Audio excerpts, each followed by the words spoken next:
அவர் எழுதக்கூடிய அந்த சப்ஜெக்ட் மேட்டர்னு சொல்லக்கூடியது விதவிதமாக எழுதியிருக்கிறார். அவங்க பார்த்தா சுந்தர ராமசாமி ஏதோ ஒன்னையே திருப்பி திருப்பி எழுதுறாருங்கிற மாதிரி ஏதோ சொன்னதாக சொல்லுவாங்க. இந்த கண்ணாடியில் இருந்து அந்த மேல் நோக்கிய பயணம்ங்கிற மாதிரி இதில் எல்லாம் கடைசியில் முடிகிற போது ஒரு மாதிரி ஒரே மாதிரி முடியும். அந்த மேல் நோக்கிய பயணம் என்று சொல்லக்கூடிய ஒரு நீண்ட கவிதை எழுதினார். அது கொஞ்சம் எளிமையாக எழுத முயற்சி செய்த ஒரு கவிதை, புரிகிற மாதிரி எழுதணுங்கிறதுக்காக ஆரம்பிக்கிறார். ஆனால் கடைசியில் போக போக அதனுடைய தன்மை மாறிவிடுகின்றது. கடைசியில் முடிகிற போது ஒரு வழக்கமான பாணியில் முடிகின்றது. 12 வருஷங்களாக குருத்தெலும்பு குறுகுறுத்து இன்றன் எலும்புக்கூடு நடுங்க கணுக்கால்கள் வெடித்து நரைத்து நிலவிய வெள்ளித்தாடிகளாய் முளைத்தன இறகுகள். காலில் இறகுகள் முளைக்கின்றன என்று சொல்கின்றார். எல்லாம் தோல்ல முளைக்கும், இங்கே காலில் முளைக்கின்றன என்று சொல்கின்றார். ஒரு கதை மாதிரியான தன்மையில் அந்த கவிதையை எழுதியிருக்கார். நீளமை எப்பொழுதுமே புது கவிதை நீளமை எழுதுனா எடுபடுறதில்லை. பெரிய பெரிய கவிதைகளெல்லாம் நீளமை எழுதி பார்த்துருக்கிறான். நீளமான கவிதை எஸ்ரா பவுனுடைய வேஸ்ட்லேண்டுக்கு அப்புறம் அந்த அளவுக்கு மேலே நீளமை எழுதுனா யாருமே படிக்க மாட்டாங்கிற மாதிரியான ஒரு நிலைமை வந்துருச்சு. அதில் அந்த இதை டென்ஷனை கொண்டு வரவே முடியறதில்லை. நீளமான கவிதைகள் கொண்டு வர முடியறதில்லை. புது கவிதை எப்பொழுதுமே அந்த சின்ன வடிவம் அப்படிங்கிற மாதிரியான ஒரு தன்மையாக இருந்துச்சு. புது கவிதையில் காவியமெல்லாம் எழுத முடியலைங்கிற மாதிரி. எஸ்ரா பவுண்ட் எழுதி பார்த்த காண்டோஸ் எல்லாம் நிறைய எழுதினார், நீளமான கவிதைகள் எழுதினார். எஸ்ரா பவுண்டுடைய காண்டோஸ் இன்னைக்கு யார் படிக்கிறாங்கன்னு சொல்ல முடியாது. டிஎஸ் எலியட்டை விட பெரிய கவிஞர் எஸ்ரா பவுண்டு. ஆனால் டிஎஸ் எலியட்டை தான் ஒரு பெரிய கவிஞராக நிலை நண்டார். எஸ்ரா பவுண்டு ஒன்றும் இல்லாமல் போயிட்டார். காரணம் இவங்களையெல்லாம் உருவாக்கி விடுறதுலேயே அவர்களுடைய தன்னுடைய உழைப்பு அத்தனையும் செலவிட்டதுனால அந்த மாதிரி இதாச்சு. அந்த மாதிரி புதுக்கவிதைங்கிறது ஒரு நீளமான புதுக்கவிதை எழுதுறதுங்கிறதுல மிக கடினம். அந்த இதை டெம்போவை தொடர்ந்து கொண்டு வர முடியாது. எனவே ஒரு எளிமையான வடிவத்தில் அந்த மேல் நோக்கிய பயணத்தை ஆரம்பிக்கின்றார். 12 வருஷங்களாக குருத்தெலும்பு குறுகுறுத்து. அது ஏன் 12 வருஷங்கள் சாதாரணமாக போடுற ஒரு வார்த்தை தான். 12 வருஷம் அப்படின்னா என்ன? இதுக்குள்ளே நிறைய விஷயங்கள் இருக்குது. அது நமக்கு புரியாது, புரியாமையும் படிக்கலாம். 12 வருஷம்னா உங்களுக்கு அந்த டேரட்டினுடைய இது தெரியணும். டேரட் கார்டினுடைய இதில் 12வது இதுங்கிறது இந்த நடு இது, இந்த இகலோகம் அந்த பரலோகம்னு இந்த வாழ்க்கை அந்த வாழ்க்கைன்னு சொல்லக்கூடிய நடு இதுக்கு பேர் 12வது கார்டு. அதில் ஒரு ஹேங்கடு மேன் சொல்லக்கூடிய ஒருத்தன் தலைகளாக தோங்கக்கூடிய ஒரு டிரான்ஸ்ஃபர்மேஷன் நடக்கக்கூடிய ஒரு இது. எனவே அந்த அந்த மாறுதல் மாற்றம் அப்படிங்கிறத காட்டுறதுக்காக 12 வருஷங்களாக அவர் வாட்டுக்கு சொல்லிட்டு போயிடுறாரு. 12 வருஷங்களாக குருத்தெலும்பு குறுகுறுத்துங்கிற ஒரு சின்ன வார்த்தை. இந்த மாதிரி உள்ளுக்குள்ளே அதுக்கான அர்த்தங்கள் வேறு வேறு இருப்பதையும் பார்க்கலாம். இது ஒரு எமர்ஜென்சி பீரியடில் எமர்ஜென்சியில் நடந்த நிகழ்ச்சிகளை விமர்சிப்பது போல் அந்த காலத்தில் எமர்ஜென்சி பீரியட்லேயே எழுதப்பட்ட ஒரு கவிதை. அது பின்னாடி நீட்டி பெருசாக எழுதினார். அதிலும் கடைசியில் முடிகிற போது ரொம்ப அந்த எளிமையெல்லாம் போய் அவருடைய அந்த வழக்கமான பாணியில் தான் முடித்தார். அப்படி முடிக்கும்போது அவருடைய முக்கியமான அந்த இது நேற்றற்று நாளையற்று நிகழ்கால வினையாக உயிர்த்தது உள்ளல். நேற்றற்று நாளையற்று நிகழ்கால வினையாக உயிர்த்தது உள்ளல். இந்த உள்ளல்ங்கிற வார்த்தை ரமணர் பயன்படுத்தின ஒரு வார்த்தை. அந்த ப்ரெசன்ட் டைம் அப்படிங்கிற ஒரு இதுக்காக தமிழில் மற்ற இதில் இல்லாத ஒரு வார்த்தை இந்த உள்ளல் என்று சொல்லக்கூடிய இந்த வார்த்தை. நேற்று நாளை இன்றுங்கிறதுக்கு பதிலாக அந்த உள்ளல் அப்படிங்கிற வார்த்தை இவர் ரமணர் பயன்படுத்தின ஒரு வார்த்தை. அது இங்கே பயன்படுத்துகிறார். உயிர்த்தது உள்ளல். உனக்கும் எனக்கும் இடையே நிமிர்ந்த காலங்கள் தலைகவில வாடாத புத்துணர்வு மொக்கு முளைத்தது. இந்த ஜேகே சொல்கிற போது சொல்லுவார், அந்த இன்வேர்ட் ஃப்ளவரிங்னு சொல்லுவார். தமிழில் மொழியாக இருக்கிறது அகமலர்ச்சின்னு நிறைய பேர் மொழிபெயர்த்துருக்காங்க. சஞ்சீவி தான் மொழிபெயர்த்தார்னு நினைக்கிறேன். சராசரி சஞ்சீவி தான் அது மாதிரி அக மலர்ச்சி என்று மொழிபெயர்த்தார். அது உண்மையில் தப்பு. அவர் மலர்ச்சியை சொல்ல, உட்குவிதலை மலர்ச்சிங்கிறார். இன்வேர்ட் ஃப்ளவரிங், அந்த பூ உள்ளுக்குள்ளாக மலர்கின்றது, வெளியில் வரல. உள்ள குவிதல் தான் இங்கே மலர்தல் அப்படிங்கிற மாதிரி ஒரு அர்த்தம் சொல்லுவார். அந்த மாதிரி இங்கே மொக்கு முளைத்தது காலகாலங்கள் எத்தனை ஆனாலும் ஓயாது உணர்வின் இப்புத்தொலி நரம்பு ஊடுருவும் பேருறவு இதயத்தின் அணுத்தொகுப்பில் அண்டத்தின் பெருநிகழ்வு கணத்தின் மொக்க விழுந்தால் காலாதீதம். இவருடைய இதில் அடிக்கடி வரக்கூடியது இந்த கணம், இக்கணம் அப்படிங்கிற ஒரு வார்த்தையை இவர் தான் பயன்படுத்துகிறார். இக்கணம், ப்ரெசன்ட் அப்படின்னு சொல்லக்கூடிய ஒரு ஜேகேவெல்லாம் சொல்லக்கூடிய ஒன்று தான். மற்ற புத்தர் காலத்திலிருந்து வந்த ஒரு இதுதான். இந்த கணத்தில் வாழணும், வாழ்க்கைங்கிறது இந்த கணத்தில் வாழ்கிறது தான் வாழ்க்கை என்று சொல்லக்கூடிய அதுக்கு ஒரு வார்த்தையை தொடர்ந்து பயன்படுத்தினாலும் இந்த இக்கணம்ங்கிற ஒரு வார்த்தை இவருடைய சொற்சேர்க்கையாக சொல்லலாம். நிறைய சொற்சேர்க்கைகள் எல்லாம் பயன்படுத்தி பிற்காலத்தில் அது ஒரு பெரிய இந்த காலவெளிங்கிற ஒரு சொல், காலவெளி, காலவெளிங்கிற சொல்ல முதல் இவர் தான் காயின் பண்ணுறார். அதுக்கு முன்னே அறியாமல் பயன்படுத்திருக்கலாம் சில பேர். ஸ்பேஸ் டைம்னு சொல்லக்கூடிய சயின்ஸ் வார்த்தை ஸ்பேஸ் டைம், அது உண்மையில் மொழிபெயர்க்கிற போது வெளியின் காலம்னு தான் மொழிபெயர்க்கணும், காலவெளி அல்லாது.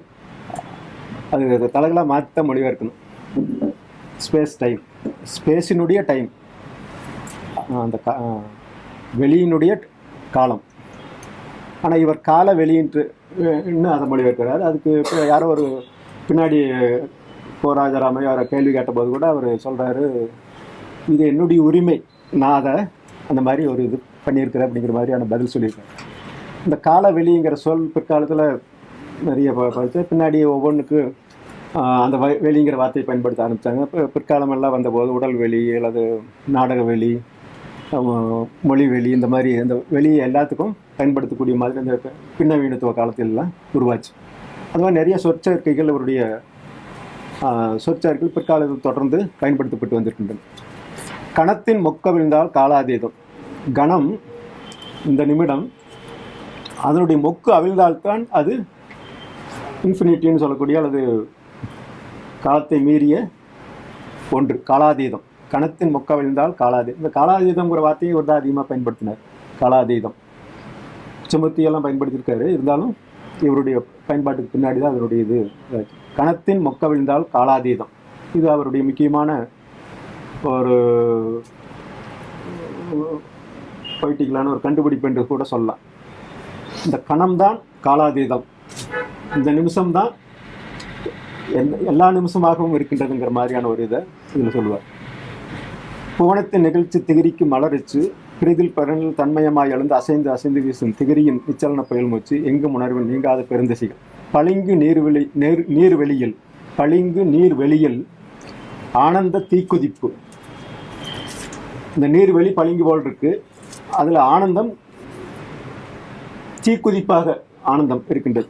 இதய துடிப்பு அதில் பொறிக்கூத்தாய் எழ அந்த அணுமய கண நடிப்பும் அண்டத்தின் காலாதீதமும் ஒன்றை ஒன்று ஊடுருவி அணுமய கண நடிப்பு. ஃபிசிக்ஸ்லாம் சொல்லுவோம் இல்லையா, தியரட்டிக்கல் ஃபிசிக்ஸு, அதே மாதிரி குவாண்டம் ஃபிசிக்ஸ்னு சொல்லுவாங்க இல்லையா, அணுவை பற்றின ஆராய்ச்சி, பிரபஞ்சத்தை பற்றின ஆராய்ச்சிங்கிற ரெண்டு இது இருக்கு இல்லையா. அணுவுக்குள்ள பிண்டத்துள் அண்டம், அண்டத்துள் பிண்டம் என்றெல்லாம் சொல்லுவார். அது மாதிரி இங்கே அணுவையும் அந்த அண்டத்தையும் இது பண்ணுறார். அணுமய கண நடிப்பு, அண்டத்தின் காலாதீதம், ஒன்றை ஒன்று ஊடுருவுகின்றது. ஒரு பொறி எல்லையற்ற ஒளியிருள் அற்ற ஒரு பெருவெளிதோறும் அணுமய உயிராய் அதே கணம் உயிர்த்தது. இந்த ரெண்டு ஊடுருவி இன்னொன்று உயிர்க்கின்றது என்று சொல்கின்றார். மொக்கு அவிழ்ந்து அவிழ்ந்து துடித்தது நிலைத்தது இக்கணம். மொக்கு அவிழ்ந்து அவிழ்ந்து துடித்தது நிலைத்தது இக்கணம். கணத்தின் மொக்க விழுந்தால் காலாதீதம் என்று முடிக்கின்றார். இதே மாதிரி இந்த கண்ணாடியுள் இருந்து கூட ஒரு மாதிரி முடிப்பார். ரெண்டு கதையில் தான் அந்த மாதிரி வருது. எனவே திரும்ப திரும்ப பயன்படுத்துகிறாங்க மாதிரி ஒன்று இது சொல்லுவார். அவருடைய அந்த கவிதையினுடைய தன்மைக்கு ஏற்ப அவர் அந்த வார்த்தைகளை பயன்படுத்தியிருப்பதை பார்க்கலாம். எனவே இந்த கவிதையினுடைய அந்த சொற்களை இப்போ இங்கிலீஷ்லாம் கூட சொல்லுவாங்க, ரொம்ப இறுக்கமாக இருந்த ஆங்கில கவிதையை சாதாரண பேச்சு வழக்கு தன்மைக்கு கொண்டு வந்தவர் வேர்ட்ஸ்வொர்த்னு சொல்லுவாங்க. வேர்ட்ஸ்வொர்த்துக்கு அப்புறம் தான் அந்த பேச்சு வழக்கு தன்மை அந்த கவிதைக்குள்ளே, ஆங்கில கவிதைக்குள்ளே வருதுன்னு சொல்லுவாங்க. ஆனால் இவருடைய இதில் அந்த பாரதி கிட்டிருந்து வந்த அந்த நெகிழ்வுத்தன்மை போய் பாரதியினுடைய அந்த உக்கரம் இவரிடம் இருக்கின்றது. ஆனால் அந்த அந்த வடிவம் இவரிடம் மாறிவிடுகின்றது. இவருடைய ஆரம்பகால கவிதையிலே பார்க்கலாம், நிறைய பேர் பிச்சமூர்த்தி ஆன்மீக கவிஞர், இவர் ஆன்மீக கவிஞருங்கிறதுனால அவரை பின்பற்றி இவர் எழுதினாருங்கிற மாதிரியெல்லாம் சொல்லுவாங்க. ஆனால் அவர் அந்த வடிவத்தை மட்டும்தான், பிச்சமூர்த்தியினுடைய இந்த புது வடிவத்தை மட்டும்தான் கையில் எடுத்தார். ஆனால் அவர் சொன்ன விஷயங்கள் எல்லாமே புதுமை புத்தனோ மற்றவங்களோ சொன்ன அந்த உக்கிரமான ஒரு தொனியோடு சொல்லக்கூடிய வேறு விஷயங்கள் தான். பிச்சமூர்த்தியினுடைய ஆன்மீகம் இவருடைய ஆன்மீகம் வித்தியாசமானது. தலைசங்கத்தினுடைய ஆன்மீகம் இவருக்கும் வித்தியாசமானது. ஜெயமோகனுடைய ஆன்மீகத்துக்கு இவருடைய ஆன்மீகத்துக்கு கூட வித்தியாசம் இருக்கு. இதில் சின்ன சின்ன இதெல்லாம் இருக்கு. அது வேற ஒரு இது. இந்த ஆன்மீக தன்மை என்று சொல்லக்கூடிய ஒன்று இந்த கவிதைகள், எல்லா கவிதைகள்லையும் தொடர்ந்து உள்ளுக்குள்ள இருந்து கொண்டே இருப்பதை பார்க்கலாம். கடைசியாக எழுதின அந்த கிழக்கு தெற்கு வாசல் என்று சொல்லக்கூடிய ஒரு கொஞ்சம் நீளமான கவிதை, அதில் அந்த மித்துன்னு சொல்லக்கூடிய அந்த இந்திய அல்லது தமிழினுடைய அந்த மித்து அதுக்குள்ளே இருப்பதால் கொஞ்சம் சிக்கலான ஒரு கவிதையாகத்தான் இருக்கும்.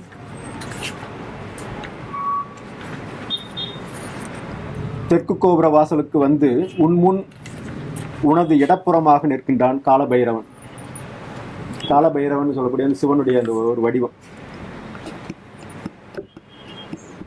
தெற்குல தான் அவனை வைப்பார்கள். தெற்கு கோபுர வாசலுக்கு வந்து உன்முன் உனது இடப்புறமாக நிற்கின்றான் காலபைரவன். இந்த காலம் என்று சொல்லக்கூடியது அந்த இடப்புறத்தில் இருக்கக்கூடியது. இடப்புறத்தில் சக்தி உமை இருக்கிறாங்க என்றெல்லாம் கூட சொல்லுவான். பூநூலில் அவன் கோர்த்தணிந்திருக்கும் பொக்கிஷங்களை பார். பூக்கள் அல்ல, புஷ்பராக கற்கள் அல்ல, கபாலங்கள். ஒவ்வொரு கபாலமும் பார்ப்பானிலிருந்து பறையன் வரை, ஐரோப்பியனில் இருந்து ஆப்பிரிக்க நீக்ரோ பழங்குடி வரை ஒவ்வொரு மனித இனப்பிரிவினை கான். அந்த கபாலம் ஒவ்வொன்றும் அது மாதிரி. இப்படி அது தொடர்ந்து போகக்கூடிய ஒரு தெற்கு வாசல் என்று சொல்லக்கூடிய தெற்குனாவே இந்த யமதசை, அந்த இறப்பு, அந்த மாதிரி இது சொல்லக்கூடிய அந்த இதை வச்சு சொல்லு. ஓ மானுடா ஓடாதே நில், நீ ஓட ஓட தொடர்கிறது கல். புத்தருடைய அந்த அங்கிலிமாலாவை பற்றி ஒரு கதை எழுதியிருக்கார்.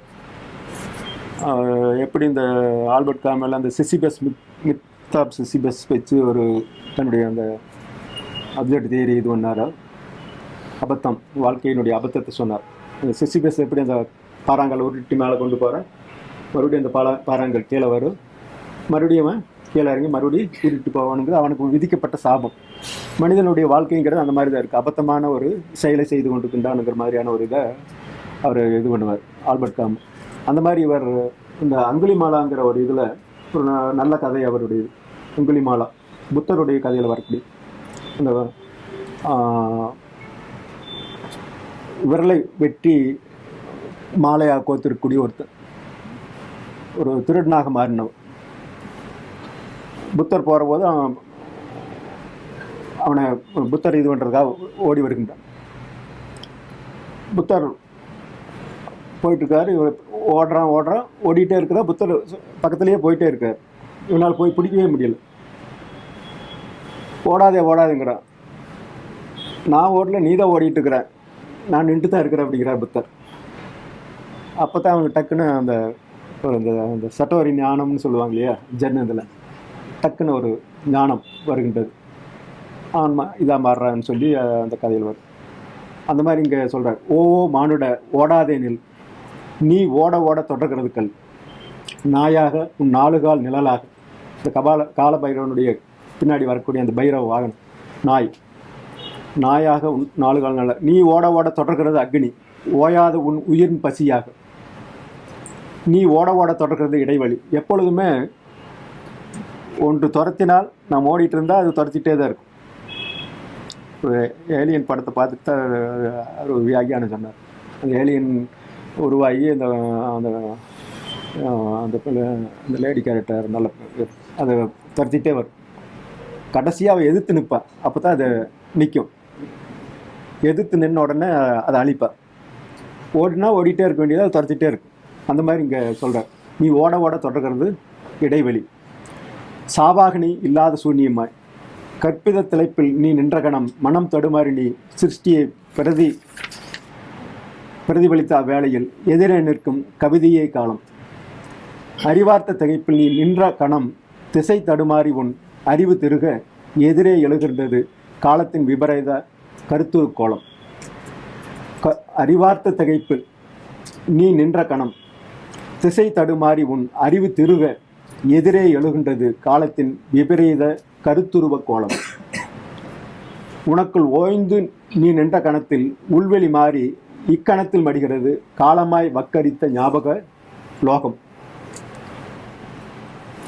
இந்த கவிதையில் அனுபவங்கள் அல்லது நிகழ்ச்சிகள் மட்டும் வரணும், சிந்தனைகளை கவிதையாக்க முடியுமாங்கிற ஒரு கேள்வியில் அவர். உணர்வுகள் தான் கவிதையாகும், சிந்தனை கவிதையாகுமாங்கிற ஒரு இதெல்லாம் இருக்கும். அது காலங்காலமாக எல்லா இதுலேயும் கற்கக்கூடிய கேள்வி. வெறும் சிந்தனையை மட்டுமே நிறைய பேர் கவிதையாக எழுதுகிறாங்க, வெறும் உணர்ச்சிகளை மட்டுமே கவிதையாக எழுதக்கூடியவர்கள் இருக்கிறாங்க.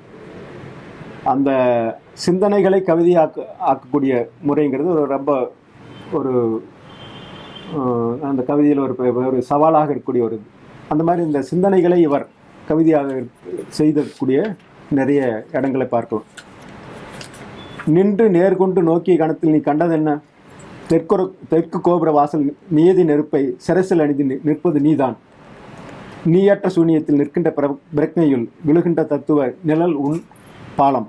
உனக்குள் உன் உயிரென நீ உருவேற்றிக் கொள்வதுவோ உயிரல்ல காலம். எனவே எட்டாத வெற்று வெளி ஒன்றில் ஓயாத திகிரியை மென்சிறகலைத்து ஓட அசைத்தபடி ஆடாமல் அசையாமல் பறப்பது நீயல்ல நானல்ல காலாதீதம். தெற்கு கோபுர வாயிலில் திகைத்து நிற்கின்றது நீயற்ற நானற்ற கல்.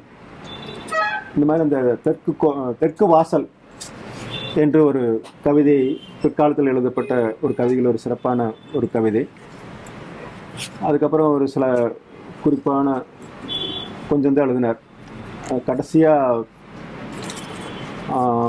நித்திரைக்குள் என்ற ஒரு கவிதையோட, நித்திரைக்குள் நின்ற நிலவில் தகித்தது தணல். நித்திரைக்குள் நின்ற நிலவில் தகித்தது தணல். நிலவோ நான் நெருப்பல்ல, இங்கே பழிச்சிடுவது புழுதி கடல் என்று பசப்பிற்று. நித்திரைக்குள் திரைத்த கடலில் எரிமலை புலம்பு. கடலோ நான் கரிப்பேன் உப்பாய் எரித்து அறியேன். இந்த புலம்பு நிலவின் வம்பளப்பு என்று இழித்தது. நித்திரைக்குள் நித்திரை அமிழ்ந்து பரிதீ பிறந்தது. பசப்பல் இழிப்பு இரண்டையும் கிழித்தது. நிலவின் மீது பிளந்து கடந்த கடலுக்குள் எரிந்தது தீயின் கல். கல்லுன்னா இந்த 2வது நகரம், பள்ளத்துக்கு போடுற இந்த நகரம் கல். கடைசியாக எழுதுனா அந்த நித்திரைக்குள்ங்கிற ஒரு கவிதை இது. ஏன்னா இந்த கடைசி காலகட்டம் வரைக்குமே அவருடைய அந்த அந்த கவிதையினுடைய அந்த நடை. இப்போ அப்துல் ரஹ்மான் ஏதோ ஒரு சாகித்ய ஏதாமிகள் எழுதின ஒரு கட்டுரையில் சொல்லியிருப்பார், அல்லது ஞானி என்னுடைய பேட்டியிலே அதில் சொன்னார், நீங்களே ஒரு அதிசயத்தக்க கவிஞர், உங்களை அதிசயப்பட்டக்கூடிய கவிஞர் யாருன்னு கேட்டபோது அப்துல் ரஹ்மான் சொல்கிறார், பிரமல் தான் சொல்லுக்கு பிடிபடாத விஷயங்களை பற்றியெல்லாம் எழுதக்கூடியவர்ங்கிற மாதிரி அவர் சொல்லியிருப்பார். அந்த மாதிரி இந்த சொல்லுக்கு அடங்காத விஷயங்கள் என்று சொல்லக்கூடியவர், அந்த சொற்களுக்குள்ளே கொண்டு வந்தவர் என்று இவருடைய அந்த கவிதைகளை சொல்லலாம். இதில் வேற ஏதாச்சும் நீங்கள் சொல்ல வேண்டிய ஏதாச்சும் இருந்தால் சொன்னீங்கன்னா தொடர்ந்து இது பண்ணுறதுக்கு வசதியாக இருக்கும். சொல்லுங்கள். உள்ளல் சொல் வர்ற ஒரு வரிகளை சொன்னீங்க. அந்த உள்ளல் என்ற பொருள் வந்து இன்று என்று பொருள்படும் என்று சொல்றது. இன்று அது எனக்கு கொஞ்சம் நெருடலா இருக்கு. அதுதான் உண்மையான பொருளா இல்ல? ஏனென்றால் உள்ளுவது உயர் உள்ளல், உள்ளுவது உயர் உள்ளல். அந்த உள்ளல் அங்க வருகிற போது இன்று என்ற பொருள் அல்ல. இப்ப என்ற பொருள் தான் இந்த உள்ளலை பயன்படுத்திருக்கிறார். வேற பொருளில் நிகழ்கால சொல்றக்கூடியதுங்கிறது சொல்றேன். இன்றுங்கிறது இல்லையா? அது நிகழ்காலம் ஏற்றுக்கொள்ளக்கூடியதா எனக்கு படல, மற்றவர்களுக்கு எப்படி படுது தெரியல. உள்ளது என்பது இன்று என்று பொருள்படாது என்பது என்னுடைய எண்ணம். உள்ளது 40 ரமணர் ஒரு புத்தகம் எழுதியிருக்கார். உள்ளது 40. அதுல உள்ளல் என்பது இன்று என்ற பொருள் தான் வருதா? உள்ளல் என்பது எண்ணம், சிந்தனை, உள்ளுதல் தான் வரும். உள்ளல் என்பது இன்று என்று பொருள்படுமா? அதாவது கையப்பாடு. அது நான் சரியா விளக்கம்னு நினைக்கிறேன். அந்த உள்ளல்ங்கிற அந்த சொல் நிகழ்காலத்துல சொல்லப்படக்கூடிய ஒரு சொல். பிரசன்ட் டென்ஸ்னு சொல்றோம் இல்லையா, அந்த மாதிரியான ஒரு சொல். அதுக்கு என்னால ஏத்துக்க முடியல. சொல்ல முடியுமா அப்படிங்கிறது இல்ல சார். அவரு உள்ளது, இருந்தது, இருப்பது அப்படின்னா இருப்பது, இருந்தது, இல்ல அப்படின்ற எதிர்காலத்து அதுக்கு ஒரு நீங்க சொல்ற கருத்து தான் நானும் சொல்றேன். ஆனா அவரு விளக்கறதுக்கு வேற ஒரு வகை வாய்ப்பு அதுல வந்து இருக்குது. என்னன்னா அவர் வந்து பிரசன்ட் இக்கணம்ங்கிறத வந்து வலியுறுத்துறார். அவருடைய படைப்புகள்ல வந்து இக்கணம்ங்கிறத வலியுறுத்துற போது இருப்பது என்பதுக்கு இக்கணத்தில் இருப்பதுன்னு தான் பொருள் இருக்கு. அந்த மாதிரி ஒரு தொனியோட அவர் வந்து அந்த உள்ளல்ங்கிறத பயன்படுத்தி அது வந்து அவருக்கான அந்த படைப்பு உரிமை வந்து இருக்கதானே செய்யும். அந்த உள்ளல்ங்கிற சொல்ல எதிர்காலம் இருக்கு, இறந்த காலம் இருக்கு, நிகழ்காலம் இருக்கு. அந்த மாதிரி ஒரு சொல் தமிழ்ல இருக்குங்கிறதுக்காக சொல்றேன்.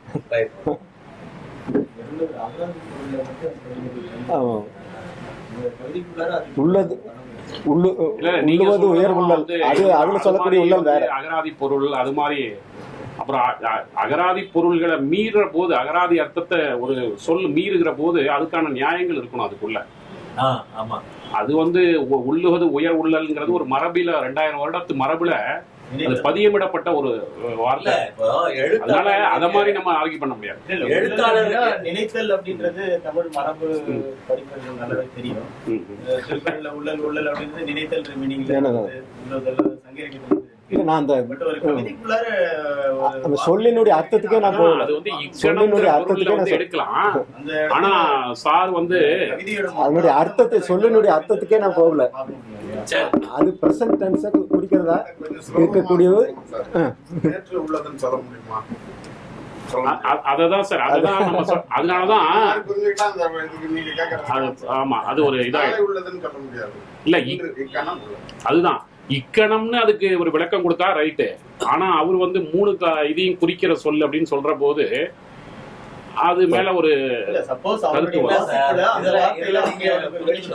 உள்ளல் என்ற சொல்லுக்கு பொருள் வேற, உள்ளது அப்படிங்கிற சொல்லுக்கு பொருள் வேற.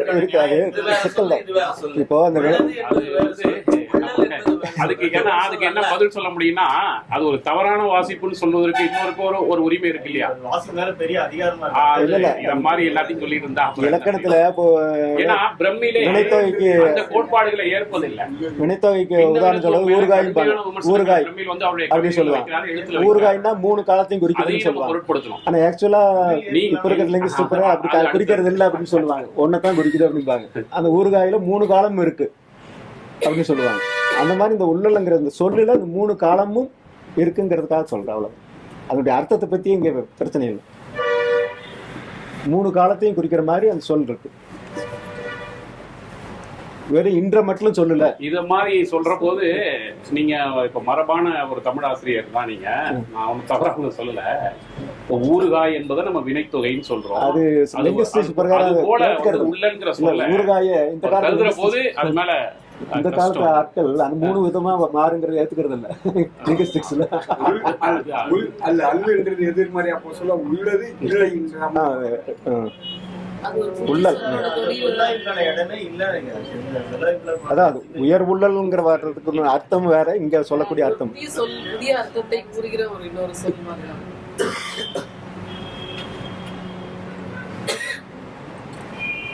அவர் ஒரு கட்டுரைத்தொகுப்பில் அந்த உள்ளலை பற்றி எழுதியிருக்கார். தமிழின் நவீனத்துவன்ட்டு ஒரு இதில் அந்த கட்டுரைத்தொகுப்புலேயே எழுதியிருக்காரு. இந்த கலை வடிவம் அந்த மாதிரி விஷயங்கள்லாம் பேசுறாங்க. அதை பத்தி அவரோட மதிப்பீடு என்னவா இருக்கு? ஏன்னா நிறைய வார் நடந்துட்டே இருந்திருக்கு இலக்கியத்துல. அதாவது ஒரு படைப்பு வந்து சமூக பயன்பாட்டுக்குரியதாக இருக்கணும். சமூக பயன்பாடு என்னதான் இருந்தாலும் ஒரு கலை வடிவம் ஒரு கவிதையாகவோ கதையாகவோ இருக்கணும் அப்படிங்கிறது ஒரு வழக்கமான ஒரு சண்டை எப்பவுமே. நான் நீங்களே சொல்லியிருக்கீங்க, சிந்தனைகளை வந்து ஒரு கவிதையாக மாற்றுறதுல அவர் வந்து அறிவார்த்த கவிதை மாற்றுவதற்கான ஒரு வல்லமை. அந்த சிந்தனைகளை மாற்றுற போது அதுக்கான அந்த இமேஜினுடைய இது வரணும். மதிப்பீடு அவர்கிட்ட இப்போ ஏதாவது அப்படி பேசியிருக்காரா? கலைக்கான மதிப்பீடுங்கிறது இப்போ கலைஞன் என்று சொல்லக்கூடியவன் உலகத்தை மாற்ற முடியாதுங்கிறது தெரியும். அந்த உணர்ச்சியை கொடுக்கலாம், அவ்வளோதான். அந்த தீர்க்கத்தை கொடுக்கலாம், அந்த கூர்மையை அளிக்கலாம், அவ்வளோதான் அந்த கலையினுடைய சாத்தியப்பாடு. கலைஞனுக்குன்ட்டு ஒரு முக்கிய பொறுப்பு இருக்குங்கிறத அவர் ஏற்றுக்கிறாரு. அந்த கலைஞனுடைய சொல்லக்கூடிய விஷயத்தை கிரகிக்கக்கூடிய அந்த வாசகனுடைய மனசு தான் அங்கே மாறணும். அதுதான் கலையினுடைய இது. கலைங்கிறத மனசை கூர்மைப்படுத்துறதான வழிய அதை மாற்றுறதுன்னு கூட சொல்ல முடியாது. கூர்மைப்படுத்துறது, மனசை சோம்பி இருக்கிற அந்த மனசை விழிப்போட இருக்க வைக்கிறதுக்கானது. பொதுவாக அந்த கமர்ஷியல் படங்களுக்கு அல்லது கமர்ஷியல் கதைகளுக்கும் இதுக்குள்ள வித்தியாசத்தையெல்லாம் சொல்லுவாங்க இல்லையா. ஒரு துப்பறியும் கதை இருக்குன்னா ஒரு மர்மத்தில் ஆரம்பிக்கும், மர்மம் விடிகிறதா, மர்மம் அந்த யார் கொலை செஞ்சாங்கிற இதெல்லாம் வெளிப்படையாகிறதுல முடியும். ஆனால் உண்மையான கலை நோக்கூடிய அந்த கதைங்கிறது விடுவிப்பில் ஆரம்பித்து மர்மத்தில் முடியும்.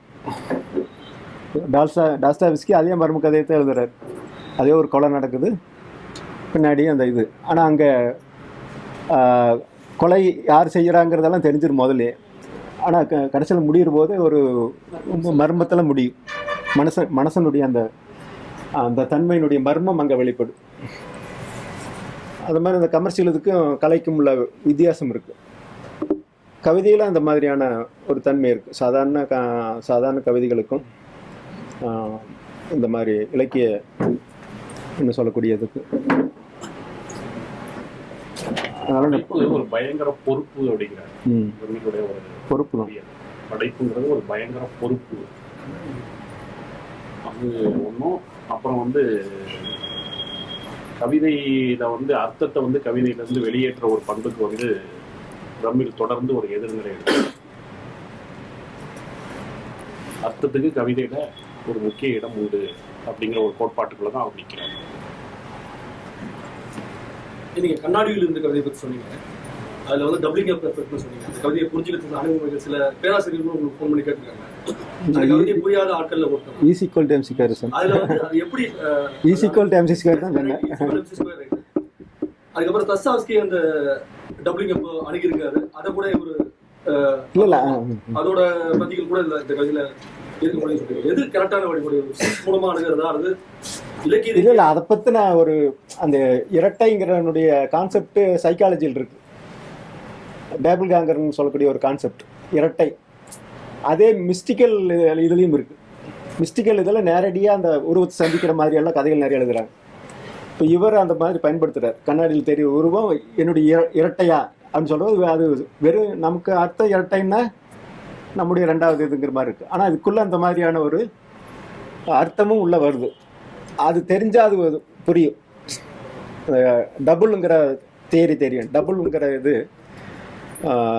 டபுள்ன்ட்டு டாஸ்டாவ்ஸ்கி ஒரு நாவல் எழுதியிருக்காரு. டபுள்ன்ட்டு சைக்காலஜி புத்தகங்கள்லாம் நிறைய இருக்குது. டபுளுங்கிற அந்த தேரி அது மனுஷனுடைய அந்த வெளிப்பாடு டபுள். அது மிஸ்டிக்கல் இதில் நிறைய கதைகளாக உருவாக்கப்பட்டிருக்கு. நேரடியாக அந்த ஒரு மனுஷனே வர மாதிரி, எப்படி ஒரு மனுஷன் மாதிரி இன்னொரு மனுஷன் இருக்கிறான்னு சொல்கிற மாதிரி ஒருத்தனுக்கும் இன்னொரு டபுள் இருக்கிறதாக சொல்லுவாங்க. அந்த டபுளை நேரடி சந்திச்சு அவன் செத்துருவான் அப்படிங்கிற கதைகள் எல்லாம் இருக்கு. கண்ணாடியில் தான் அது தெரியும் அப்படின்னு சொல்லக்கூடிய இதில். இப்போ பிசாசு பேய் கண்ணாடியில் பார்த்தா தெரியாது, கண்ணாடியில் விட்டு கதைகளில் இது வருமே, அந்த மாதிரி அந்த டபுள் அப்படிங்கிறது கண்ணாடியில் தான் தெரியும், கண்ணாடியில் தான் பார்க்க முடியும். அப்படி பார்த்தா உடனே அவனுக்கு மரணம் அப்படிங்கிற அர்த்தம் இதுக்குள்ளே வரும். இப்போ அதெல்லாம் தெரியறதுக்கு இந்த மாதிரி சில விஷயங்கள் தெரிஞ்சாலும் அது வழியாக புரிக்கலாம், அது வழியாக வேறு விஷயங்களையும் தெரிஞ்சுக்கலாம், அவ்வளோதான். அது தெரியாமையும் நம்முடைய இதில் பார்க்கலாம். போர்கே ஒரு அந்த கண்ணாடியினுடைய மித்தை பற்றி ஒரு கட்டுரை எழுதியிருக்கார்.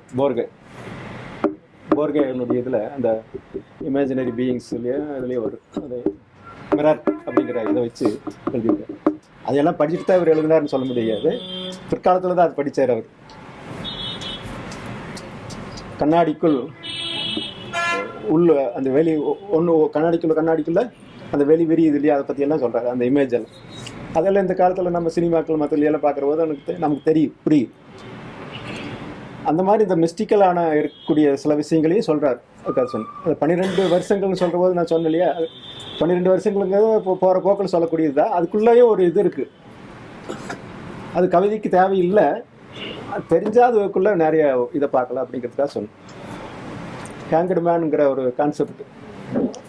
உயர்ந்த சாதித்தாரி நோக்கியின் நடத்தி என் தலைநகர் மோதி 2 முறை ஒரே கவிதையை திருப்பி செய்திருக்காரு. பின்னணி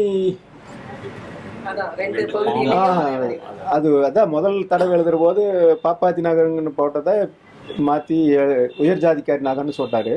பின்னாடி அதை புத்தகமாக வர்ற போது அதுக்கு இன்னொரு வடிவத்தை சேர்த்தார், அவ்வளோதான். அவருக்கு கேட்கறது முதல் பகுதியில் வந்து மனம் அதிர்ந்ததுன்னு போட்டு ஒரு பாமாவும், ஊர் அதிர்ந்ததுன்னு போட்டு இன்னொரு பாமுக்கும் அவரு மனசு ஊர் ரெண்டினுடைய இதையும் சொல்றாரு. வானம்பாடி கும்பலுக்கு சொல்லி ஒரு கவிதை எழுதியிருக்காரு. அது எதனால அந்த மாதிரி அது கலை கோட்பாடு சம்பந்தமான அல்லது வேற ஏதாவது? அது அதிரடி கவிதைகள் சொன்ன இல்லையா, அதனுடைய அது முதல் ஆரம்ப கால கவிதைகளில் 2 3 அந்த மாதிரி எழுதியிருக்காரு. பாரதிக்கு பகிரங்க கடிதம்ட்டு ஒன்று, இது ஒன்று, பட்டறைன்ட்டு ஒன்று எழுதியிருக்காரு. அது வானம்பாடிகள் கசடதபராவை அக்னிபுத்திரன் கசடதபராவை இது பண்ணி ஒரு கவிதை எழுதினார் வானம்பாடியில். அந்த கவிதைகள் எல்லாம் வெறும் அழுகுணி கவிதைகள் அப்படின்ட்டு சொல்லி அக்னிபுத்திரன் எழுதுன போது இவர் அதுக்கு பதிலாக அதை எழுதினார், வானம்பாடி கும்பலுக்குன்ட்டு. அக்னியின் புத்திரர்கள் அத்தனையும் சாம்பல் அப்படின்ட்டு. நீங்கள் எழுதின ஒரு கவிதை கூட வெறும் பேர் தான் அக்னிபுத்திரன் ஒழிய நீங்கள் எழுதுனதெல்லாம் சாம்பல் தான் அப்படின்னு சொல்லி சொல்கிறார். அப்போ நீங்கள் புரட்சிக்காகவோ அல்லது உலகத்தை திருத்த போகிறன்ட்டு எழுதக்கூடியவங்க நேராக போய் உலகத்தில் தான் செயல்படணும், கவிதைக்குள்ளே இல்லை, கவிதையினுடைய தளம் வேற அப்படிங்கிற மாதிரி அது சொல்கிறேன். அதுக்காக எழுதப்பட்ட ஒரு கவிதை அவருடைய கவிதைகளை பெண்களை கோபப்பொருளா பார்க்கிற ஒரு தன்மை இருக்கா? அது தாசி பற்றி, அதாவது இந்த சமுதாயத்தினுடைய இப்போ ஒரு திருடன் இருக்கிறான்னா அவனுக்கு இந்த சமுதாயம் தான் திருடனுக்கான காரணம், விபச்சாரிக்கான காரணங்கிற ஒரு இதெல்லாம் இருக்குது இல்லையா, ஒரு கான்செப்ட் இருக்கு இல்லையா. அந்த காலத்தில் சைக்காலஜியெல்லாம் தோன்றின ஒரு இது. அது சமுதாயம் தான் அவனை திருடன் ஆக்கியிருக்கு அப்படிங்கிறது ஒரு வகையில் சரி. ஆனால் அவனுடைய தனி மனுஷ இது அங்கே எதுவுமே இல்லையா, எல்லாருமே திருடனாகலை. அந்த சமுதாயத்தில் இருக்கக்கூடிய எல்லாருமே அந்த சிச்சுவேஷனில் இருக்கிற எல்லாருமே திருடனாக இருக்கணும், எல்லாரும் விசாரியாக இருக்கணும் இல்லையா. அவன் மட்டும் ஆகிறதுக்கான காரணம் என்ன? அப்போ அவனுடைய தனி மனிதத்தில் இருக்கிற ஒரு குறைபாடும் அதில் ஒரு காரணமாகுது. அதைத்தான் அதில் சொல்கிறார். ஆனால் இன்னைக்கு விமர்சனம் வந்து சேர்ந்திருக்கிற இடம் வந்து எது திருட்டு அப்படிங்கிற ஒரு இடத்துக்கு அது தாசி அது ஒரு நேர்மையான மதிப்பீடு அதை பற்றி. ஆனால் ஒரு சின்ன குறிப்பு மட்டும் அதுக்கு இருக்கலாம். அதாவது கண்ணதாசன் வனவாசத்தில் குறிப்பிட்ட ஒரு சம்பவத்துக்கும் அந்த கவிதைக்கும் ஒரு நேரடி தொடர்பே கூட இருக்க தான் செய்யுது. அது வாசிப்பில் பார்க்குற போது அதை அந்த இதை வந்து இங்கே பேச முடியுமான்னு தெரியல, அது பார்த்துக்கலாம். ஆனால் அது வனவாசத்தில் உள்ள ஒரு குறிப்புக்கும் அந்த கவிதை வந்து ஏன்னா அது ஒரு ஏற்கனவே விவரிக்கப்பட்ட ஒரு சம்பவத்து மேலே பிரம்மையினுடைய ஒரு பார்வை பதிவு அப்படிங்கிற மாதிரி அதை எடுத்துக்கொள்ற போது அந்த போகப்பொருள் விமர்சனத்தை வந்து அவ்வளவு தீவிரமா பிரமிழ் மேல வைக்காம இருக்கலாம். இதை குற்றத்தை உணரா மனப்பாசி அப்படிங்கிறது சொல்றாரு. குற்றத்தை உணரா மனப்பாசி, அதாவது போய் வந்தவனுக்கு வந்து அது மனப்பாசி கிடையாது, அவளுக்கு மட்டும் மனப்பாசி வந்து கற்பிப்பது. அது ஒரு ஆண்மைய பார்வை. அது எழுத்து கவிஞர்கள் எல்லாத்தையும் இருக்கக்கூடிய ஒரு ஆண்மைய பார்வை. அது பிரமிழ்ட்டையும் வந்து தொடருது. கவிதை படிக்கணும் பாருங்களேன். குங்குமம் கோந்தலில் மலர் குலக்கொடி நான், ஆனால் இது பசி கொடுமையால் என்றாய். எனவே நான் பேரம் பேசவில்லை. உன் கண்களும் அரையிருளில் உனது புருவ நிழலில் தெரியவில்லை. மனசை கீறியது இருளின் திருட்டு விழிப்பு, தசையை தீண்டியது தாம்பூல சகதி. 20 ரூபாய்களுக்கு எனது இன்பம் உனது உதரத்துள் எரிகத்தாரையாய் சீறி விழுந்தது. இரவு பெருக்கெடுத்து ஓடி கழிந்தது. விடியற் காலையில் வெற்று மணலில் தனித்து ஒன்றிய கற்களாய் துயின்றோம். விழித்தெழுந்தபோது உன்னுடைய கண்களில் ஒரு மலட்டுத்தனம், குற்றத்தை உணரா மனப்பாசி. நேற்றிரவு பேரம் பேசி இருக்கலாம் என்று முடிக்கிறார்.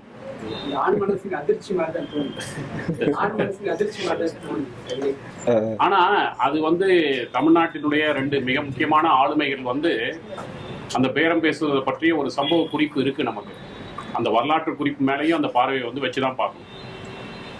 நம்ம இப்ப இங்க இது விரிவுபடுத்த நட்சத்திரவாசிங்கிற ஒரு நாடகத்துல பெண்ணியம் சம்பந்தமான இதுகளை பத்தி நிறைய கிரிட்டிசைஸ் பண்றாரு.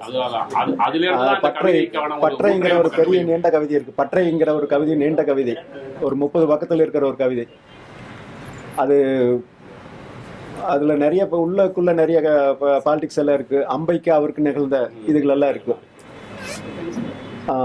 அதுல அதை விமர்சிக்கிற போது புரட்சி பேசக்கூடிய அல்லது பெண்ணையும் பேசக்கூடியவர்களுடைய அந்த போக்கு எப்படிங்கிறது அதைத்தான் கிரிட்டிசைஸ் பண்ணுறார்.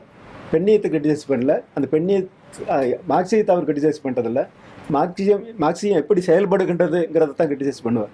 அந்த மாதிரி இங்கேயும் பண்ணுறார். அந்த பெண்ணியவாதிகள்ங்கிறவங்க எப்படி இருக்கிறாங்க அப்படிங்கிறத சொல்கிறார். ஆனால் இப்போ இந்த தாசி கவிதையெல்லாம் தொடங்குற போதே அவர் எந்த இடத்துல நிற்கிறாருங்கிறது ரொம்ப தெளிவாக காட்டுது. அது வந்து குங்குமம் கூந்தலில் மலர்ந்து தான் தொடங்கும். அந்த கண்டிஷன்ஸுக்குள்ளே தான் அவரால் வந்து ஆப்ரேட் பண்ண முடியுதுங்கிறதுக்கான ஒரு விஷயம். அது இந்த கவிதையில் மட்டும் இல்லை, பல கவிதைகளில் வந்து எடுத்துக்காணும். நீங்கள் நட்சத்திரவாசி நாடகம் பற்றி சொன்னீங்க. அது நாடகம் சரியாக வரல அப்படிங்கிற மாதிரி வெளிரங்கராஜன் ட்ரை பண்ணாரு. இது பண்ண மேடையாத்தக்கூடிய இது வடிவம் சரியாக செய்ய முடியல. மேடையாக்கத்துக்கான நிறைய அதில் இது இருக்கு. அது செய்ய நம்ம ஆட்களால் முடியலங்கிற மாதிரி ஏதோ தெரியுது. பாலேந்திராவில் செஞ்சிருக்காரு. பாலேந்திரா நிறைய வசனங்கள் வரும், அதுகளெல்லாம் சொல்லணும். அதனுடைய ஆரம்பம் எல்லாம் ரொம்ப அற்புதமாக இருக்குது. ஒரு பொம்மலாட்டம், நம்முடைய தெற்கூத்து மரபு, அது வெஸ்டர்ன் அந்த கிரேக்க மரபனுடைய இது ரெண்டையும் கலந்த ஒரு வடிவம் அங்கே புதுசாக உருவாகிறதெல்லாம் பார்க்கல. அந்த ஆரம்ப இதில் அந்த மாதிரி நல்லா இது பண்ணியிருக்காரு. அது விசுவலாக வரக்கூடிய ஒரு இது. பின்னாடி வரக்கூடியது நிறைய வசனம் வர்ற மாதிரி இருக்குது. அதை வசனமாகவே அவங்க ஒப்பிச்சா அது நாடகத்தில் சரியாக வரலையாட்டுக்கு. அதை காய்ச்சிடும். நிறைய ஆன்மீகம் அந்த கவிதைகள் உதாரணம் எல்லாம் எடுக்கலாம். அது எல்லா விஷயங்களையும் வந்து தமிழ் மரபுன்னு சொல்லாம ஏன் இந்திய மரபுன்னு சொல்றீங்க? நீங்க சிவன் இதான் உதாரணமா இருக்கு. எல்லாம் நீங்க விமர்சிச்ச சொன்ன வார்த்தைகள், அதோடைய அனுபவங்கள் எல்லாமே தமிழ் மரபு தான். ஆனா ஏன் இந்திய மரபு, இந்திய ஞானம் அப்படிங்கிறது? அதாவது அவர் பொதுவாகவே ஞான மரபு, புரோகித மரபுட்டு ரெண்டா பிரிக்கிறார். ஞான மரபுங்கிற ஒன்று இப்போ இந்திய ஆன்மீகத்தில் அல்லது மதங்களில் ஞான மரபுன்ட்டு ஒன்று இருக்குது, புரோகித மரபுன்ட்டு ஒன்று இருக்குது.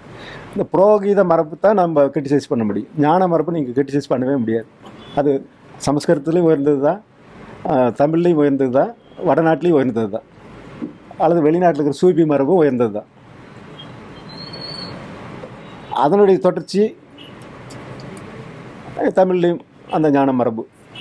அது தமிழுடைய ஞானம் அதுக்கு முந்தியதா இதுக்கு புதியதாங்கிற இதுக்கே அவர் வரல.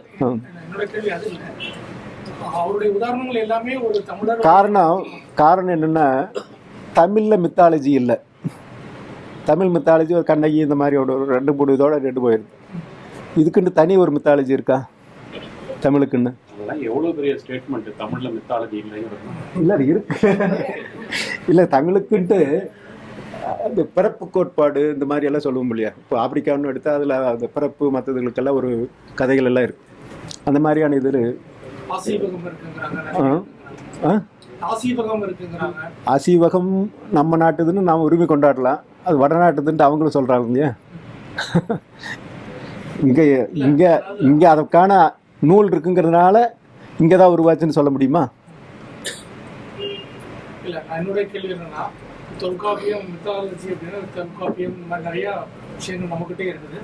இல்லை மித்தாலஜி அதாவது ஒரு ஒரு புராணம், தமிழ் புராணம்ட்டு வந்து ஒரு இது இருக்கு, இன்னாரம்மை உலகம் இனிய காண்பை இதன் இயல்பு உணர்ந்தவரே. அது பௌத்தத்து, அது பௌத்தத்தினுடைய இது இல்லையா.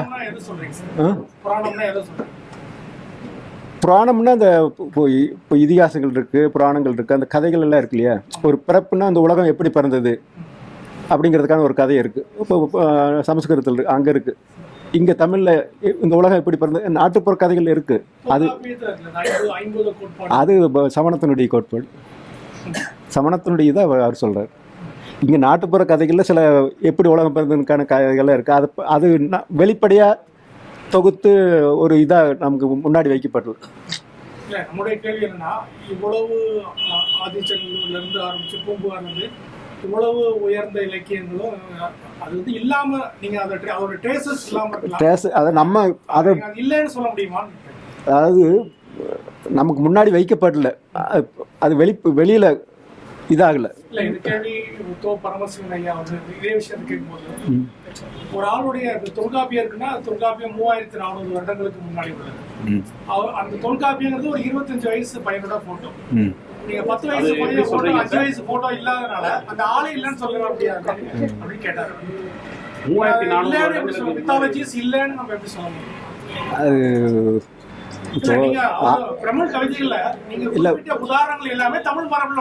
மாதையன் ஒரு புத்தகம் போட்டுக்காரு, தமிழ் தொன்மங்களும் வரலாறுகள்ன்ட்டு ஒரு புத்தகமே போட்டிருக்காரு. அதில் தமிழ் தொன்மங்கள்ட்டு அவர் சொல்லக்கூடிய ஒரு பட்டியல் இருக்கு.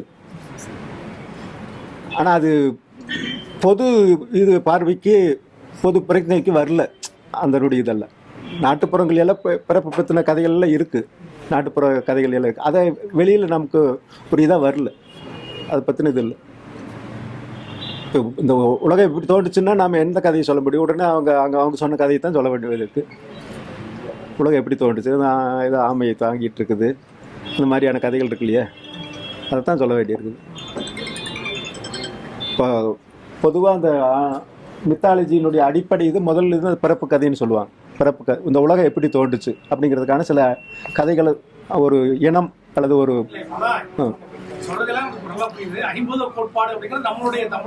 அது எப்படி அது ஆசீவகம் மற்றது எல்லாம் இப்போ ஒரு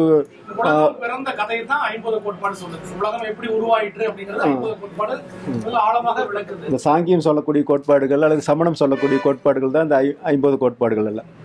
ஐயறிவு, ஆறறிவு, சமணம் 6 அறிவு கூட சொல்றதில்ல. அந்த 5வது அறிவினுடைய வளர்நிலை தான் 6 அறிவுங்குது. 6 அறிவு தனியாக சொல்றதில்ல. அதெல்லாம் பிற்காலத்தில் வந்து தானே தமிழ் சித்தர்.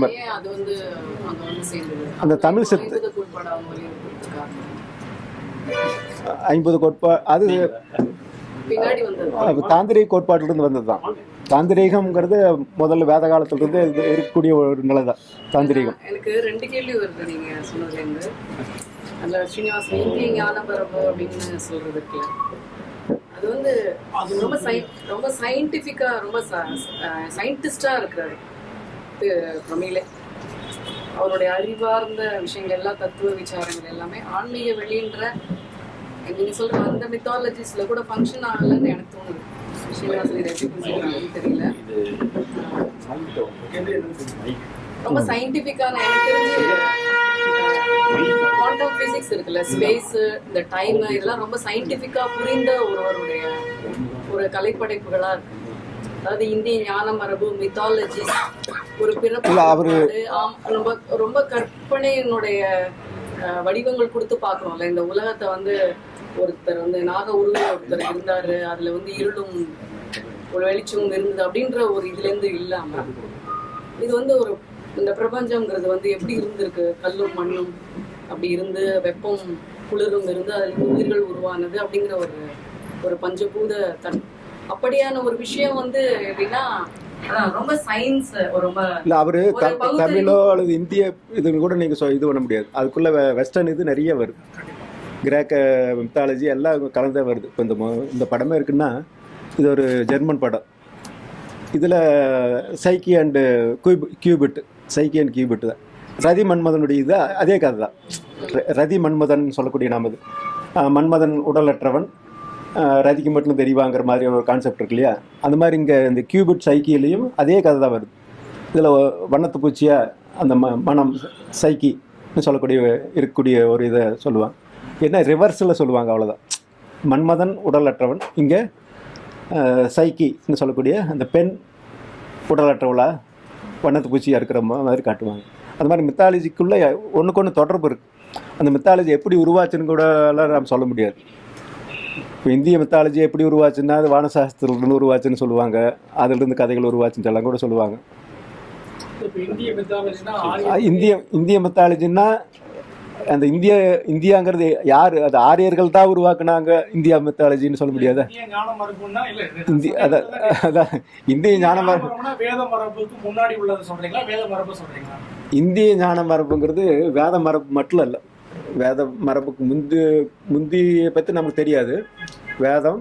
வேத காலத்தில் இருந்த தாந்திரிக மரபு, இந்த தாந்திரிக மரபுடைய தொடர்ச்சி. அதாவது தாந்திரிக மரபுங்கிறது ஆதி காலத்தினுடைய ஆதிவாசி அந்த மக்களுடைய ஒரு வழிபாட்டு முறைகள், அது வேத மரபுக்குள்ளெல்லாம் உள்ளே வருது. இப்போ அக்னி வழிபாடு வேத இது ஆரியர்களுடையது. இந்த கோயில் விக்கிரக வழிபாடுங்கிறது திராவிடர்களுடையது தான். ஆனால் அந்த விக்கிரக வழிபாடுங்கிறது புத்தர்கள் தான் விக்கிரகங்களை வச்சு வழிபடக்கூடிய ஒரு இது. அந்த தன்மை வந்து அவங்கள பார்த்து தான் விக்கிரகங்களை இங்கே உருவாக்குறாங்க, கோயில்களை கட்டுறாங்க. அவங்க முதல் கட்டினதுக்கப்புறம் தான் கோயில்கள் அதே மாதிரி இங்கே உருவாது. அதுக்கு முன்னையெல்லாம் சாதாரண கிராமங்கள் இருக்கிற மாதிரியான இடங்களில் தான் கோயில்கள் இருந்தன.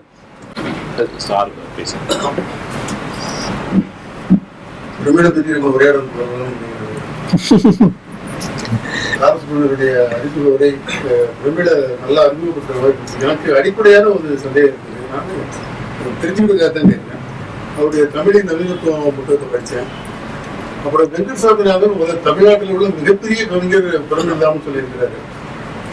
நீங்க சொல்றதுக்கும் அவங்க சொல்றதுக்கும் எனக்கு ரொம்ப டேலியா ரொம்ப இருக்கு. என்னன்னா ஒரு கவிஞர், நவீன கவிஞர் அப்படிங்கிறத அவருடைய ஒரு உயர்ந்த நிலை எதுனால இந்திய மரபு சார்ந்த, அதாவது இந்திய மெய்யியலை பத்தி நான் அப்படி போல ஏதோ ஒரு மரபு சார்ந்த ஒரு சமயம், அது ஆன்மீகம் சார்ந்த. இந்த ஆன்மீகத்தை பத்தி நீங்க ரெண்டா வளர்க்குனீங்க. அது நீங்க ஏற்கனவே ஒரு 3-4 ஆன்மீகம் சொல்லிருக்கீங்க. இதனுடைய ஆன்மீகம் வித்தியாசமானதெல்லாம் சொல்லிருக்கீங்க, எனக்கு புரியல. ஆனா நவீனத்துவம்ங்கிறது இது மாதிரியான பின்னோக்கி போறதுதான் நவீனத்துவமா? எனக்கு படிச்ச அளவுல பிரமிட ஒரு நவீனத்துவ ஒரு எழுதிட்டாரு. அந்த கட்டுரை முழுவதும் படிச்சேன். அதுல அவரு தெளிவா சொல்றாரு, ரொம்ப இந்திய மரபுக்கு உட்பட்ட அந்த ஆன்மீகத்துக்குள்ள போய் கவிதையை கொண்டு வர்றதுதான், அப்படி அர்த்தங்களை கட்டமைக்கிறது தான். அர்த்தம்னா கவிங்கிறது இல்லை, அர்த்தங்களை கட்டமைக்கிறாங்க, வேற ஒன்றும் கிடையாது. அந்த மாதிரி அர்த்தங்களை கட்டமைக்கிறது தான் நவீனத்துவங்கிற மாதிரி அவர் எழுதியிருக்கிறாரு. முதல்ல அவரு கட்டுரையில தமிழ் நவீனத்துவங்கிற முதல் கட்டுரையில பிரம்மணி சொற்களை நீங்க சேர்த்து எழுதலாம்ங்கிறது தான் சொல்றாரு, தவிர அதுக்கு மேல சொன்னவர். அதனால நீங்க எனக்கு உள்ள எல்லாத்துக்குமே நான் பிரமிழ நவீனத்துவ கவிஞரா நம்ம, ஏன்னா மேலை நாடுகள்ல இப்ப உடனே நம்ம என்ன சொல்லிடுறோம்னா, இல்ல மேலைநாடு நவீனத்துவம் வேற, நம்ம நவீனத்துவம் வேற, மேலைநாடு பெண்ணிய வேற, நம்ம பெண்ணி வேற, மேலைநாட்டு மார்க்சியம் வேற, நம்மளுடைய நம்ம பேராசிரியர் தெரியும் சுப்பிரமணியபாரதியாரே எழுதியிருக்காரு, நம்ம ஊரு பணக்காரங்கள்லாம் அவ்வளவு மோசமானவங்க. கம்யூனிசத்தை அவரு நம்ம பாராட்டிலாம் வரவேற்கிறார் புரட்சிய, ஆனாலும் நமக்கு பொருந்தாது. லெனினுடைய திட்டங்கள்லாம் நம்ம நாட்டுக்கு பொருந்தாது, நம்ம ஊரு பணக்காரங்கள்லாம் ரொம்ப நல்லவங்க அப்படின்லாம் எழுதியிருக்காரு. அப்படின்னா நீங்க அந்த மாதிரி ஏதாவது சொல்லலாம், அந்த மாதிரி நம்ம அப்படி சொல்ல முடியுமா? தமிழ் நவீனத்துவம் அப்படின்னா நம்ம ஊரு நவீனத்துவத்தை பத்தி அவர் பேசுறாரா, இப்படித்தான் இருக்குன்னு நினைக்கிறாரா? இந்த மேலை நாடுகள்ல நவீனத்துவம்ங்கிறது இதுவரைக்கும் வந்திருக்கிற எந்த சிந்தனை மரபோ எந்த கவிதை மரபோ எதுவுமே நவீன வாழ்க்கைக்கு சம்பந்தம் இல்லாது, பொருந்தாது அப்படிங்கிறது தான் நவீனத்துவம். இது வந்து ஐரோப்பியர்களுக்கு மட்டும் உள்ளதில்லை, இண்டஸ்ட்ரியலைஸ்டு சொசைட்டி பிறகு வரக்கூடிய எல்லா சொசைட்டிக்குமே உரியது. அதெல்லாம் வந்து நீங்க வந்து எனக்கு கொஞ்சம் விளக்குனீங்கன்னா நல்லா இருக்கும். நான் இது குறுக்கிட்டோம். ஏன்னா இது வந்து இப்போ நம்ம நீங்க கேட்கறது சரியான கேள்வி. அந்த கேள்வியை நானும் கேட்கிறேன். ஆனா இது வந்து தமிழ் சிறுபத்திரிகை சூழல்ல வந்த மிக பெரும்பாலான கலைஞர்களை நோக்கியும் நாம கேட்க வேண்டிய கேள்வி. பிரமில மட்டும் தனிமைப்படுத்தி இருக்கேன் இல்ல ஒரு செய்தி, அதான் ஒரு செய்தி. அது அவர் மட்டும் அதுல இருந்து அதாவது இந்த நவீன கவிஞர்கள் என்று சொல்லக்கூடியவர்ல டிஎஸ் எலியட் எல்லாம் நமக்கு தெரியும். டிஎஸ் எலியட் அவரு அந்த கத்தோலிக்க மதத்துடைய கிறிஸ்டியன் அப்பாலஜிஸ்ட், கத்தோலிக்க மதத்தை சார்ந்து இது பண்ணவர். எஸ்ரா பவுடர் கூட ஒரு அந்த மதத்தன்மை அவர்கிட்ட இருக்குன்னு சொல்லுவாங்க. வால்ட் விட்மன் தான் கொஞ்சம் பிரபஞ்சம் தழுவிய ஒரு ஆன்மீகத்தை சொன்னவர்னு சொல்லுவாங்க வால்ட் விட்மன். அந்த மாதிரி நவீன கவிஞர்களுக்குள்ள அந்த மதத்தினுடைய சாயல் இருப்பதை பார்க்கலாம். இவர்கிட்ட இருக்கிற அந்த இதுல மதத்தினுடைய சாயல் இல்லை. ஏன்னா ஆன்மீகம் சொல்லக்கூடியது அந்த மதம் சாராத ஒரு இதைத்தான் ஆன்மீகங்கிற வார்த்தையில நம்ம சொல்றோம். ஆனா அந்த மித்தாலஜின்னு சொல்ற போது அந்த மதம் என்று சொல்லக்கூடியதுல இருக்கிற கதைகளை தான் நம்ம சொல்ல வேண்டியிருக்கு. இப்போ அவரு தமிழ்ல ஆன்மீக விஷயங்களை சொல்ல முடியாது, சமஸ்கிருதத்துல தான் சொல்ல முடியுங்கிற ஒரு கேள்விக்கு பதிலாக தான் அந்த கட்டுரை எழுதினார். தமிழ்லயும் சொல்ல முடியும், அப்பதான் இந்த உள்ளுங்கிற வார்த்தை பத்தி எல்லாம் சொல்றாரு. இந்த உள் மாதிரியான ஒரு சொல் சமஸ்கிருதத்துல கிடையாது. இந்த 3 காலங்களையும் சொல்லக்கூடிய அந்த இருக்கக்கூடிய இருத்தலுங்கிற விஷயத்தை சொல்லக்கூடிய ஒரு சொல், இந்த மாதிரியான சொற்கள் எல்லாம் கூட தமிழ்ல இருக்கு. தமிழ்ல அந்த ஆன்மீக விஷயங்கள் சொல்ல முடியும், சமஸ்கிருதத்தை விட சிறப்பாக சொல்ல முடியும்னு சொல்றதுக்காக அது எழுதுறாரு. இந்த இந்திய ஆன்மீகம் அல்லது இந்திய ஞான மரபுன்னு சொல்ற போது அந்த இந்திய ஞான மரபு யாரால் உருவாக்கப்பட்டது அப்படின்னு பார்த்தீங்கன்னா அது ஆரியர்களால் உருவாக்கப்பட்டதுன்ட்டு சொல்லவே முடியாது. ஆரியர்களுக்கு மீறினது தான் அந்த ஞான மரபுங்கிறது. அங்கே பௌத்தமோ அல்லது அதுக்கு முந்தின தாந்திரிகமோ அவங்களுடைய தான் அந்த மரபுல அந்த ஞான மரபுல வருது. அதனுடைய தொடர்ச்சி தான் அந்த ஞான மரபுக்கு. எனவே அதனுடைய தொடர்ச்சி தான் பின்னாடி சித்தர்கள்ட்டு வரக்கூடியவங்க. சித்தர்கள் எல்லாம் கூட ஞான யோகிகள் அந்த அந்த மரபுல வரக்கூடியவங்கன்னு தான் சொல்லுவாங்க. அங்கே வரக்கூடிய அந்த நாத யோகிகள்னு சொல்லக்கூடிய அந்த மரபு சித்தர்கள்ங்கிற அந்த இது பிற்காலத்தில் திருமூலர் அதுக்கப்புறம் உருவாக்கப்பட்டதுன்னு சொன்னாலும் சைவ சித்தாந்தத்தினுடைய பாதிப்பு அதிகமாக இருந்தாலும் கூட அதை மீறிய சடங்கு சாஸ்திரங்களை இது பண்ணக்கூடிய சித்தர்கள் என்று சொல்லி அடையாளம் காட்டப்பட்டது பிற்காலத்தில் துவக்கப்பட்டிருக்கிறார்கள். அதில் அந்த உலகளாவிய இதில் இருக்கக்கூடிய சூஃபின்னு சொல்லக்கூடியவர்களுடைய இது அதை பார்த்தீங்கன்னாலும் நம்ம சித்தர்கள் சொன்ன மாதிரியே தான் சூஃபி மரபு இருக்கு. நாஸ்டிக்னு சொல்லக்கூடிய கிறிஸ்டியன் இதில் ஒரு சித்த மரபு இருக்கு, நாஸ்டிக்னு சொல்லுவாங்க. அந்த மரபுனுடைய தன்மை பார்த்தீங்கன்னாலும் இதே மாதிரி தான். இது இந்த சித்த மரபு என்று சொல்லக்கூடிய அல்லது ஞான மரபுன்னு சொல்லக்கூடியது ஒரு இதுக்குள்ள அடங்குனதா அப்படின்னு பார்த்தா இல்லை. அது உலகம் பூரா பரவி இருந்தவனுடைய தொடர்ச்சியாகத்தான் அதை பார்க்க முடியும். ஒரு இதுக்குள்ள அடக்க முடியாது. அதை சொல்லும்போது இந்த பெயர்கள் மற்றதெல்லாம் அந்தந்த மொழிக்கு அந்த இனத்துக்குரிய சொற்களாக சொல்லப்படக்கூடியதாக இருக்கலாமா வெளியே ஒட்டுமொத்தமாக பார்த்தா அது ஒரு பிரபஞ்சமாக அந்த உலகம் தழுவிய ஒரு விஷயத்தை வேற வேற வடிவங்களை சொல்ற மாதிரி தான் இருக்கு. எனவே அந்த ஞான மரபுல ஒரு தொடர்ச்சி உலகம் முழுவதுமே இருக்கு. அதை பார்க்குறது அக்கல்ட்டு ஆராய்ச்சி பற்றியெல்லாம் இது பண்ணுறவங்க சொல்லுவாங்க. அக்கல்ட்டு இதில் ஒன்றுக்கு ஒன்று தொடர்பு நிறைய இருக்குன்ட்டு எல்லாம் சொல்லுவாங்க. அதனால இதை பிரிச்சே பார்க்க முடியாது. தமிழ் மரபு, இது இந்திய மரபு அல்லது சமஸ்கிருத மரபுங்கிறதாக எல்லாம் கலந்துதான் இங்க இருக்கு. இந்தியாவில் நிறைய மரபுகளுடைய கலப்படமான ஒரு இதுதான் இருக்கு. நாம் அதை ஆரியர்களுக்காகவோ அல்லது சமஸ்கிருதத்துக்கோ ஒதுக்க வேண்டிய அவசியமே இல்லை. அதுக்கு நம்மளுடைய இதுவும் பங்கும் இருக்கு. இப்போ வேதங்கள்லேயே நிறைய திராவிட ரிஷிகள் இருக்கிறார்கள். வேத பாடல்கள் நிறைய திராவிட ரிஷிகள் பாடியிருக்கிறாங்க.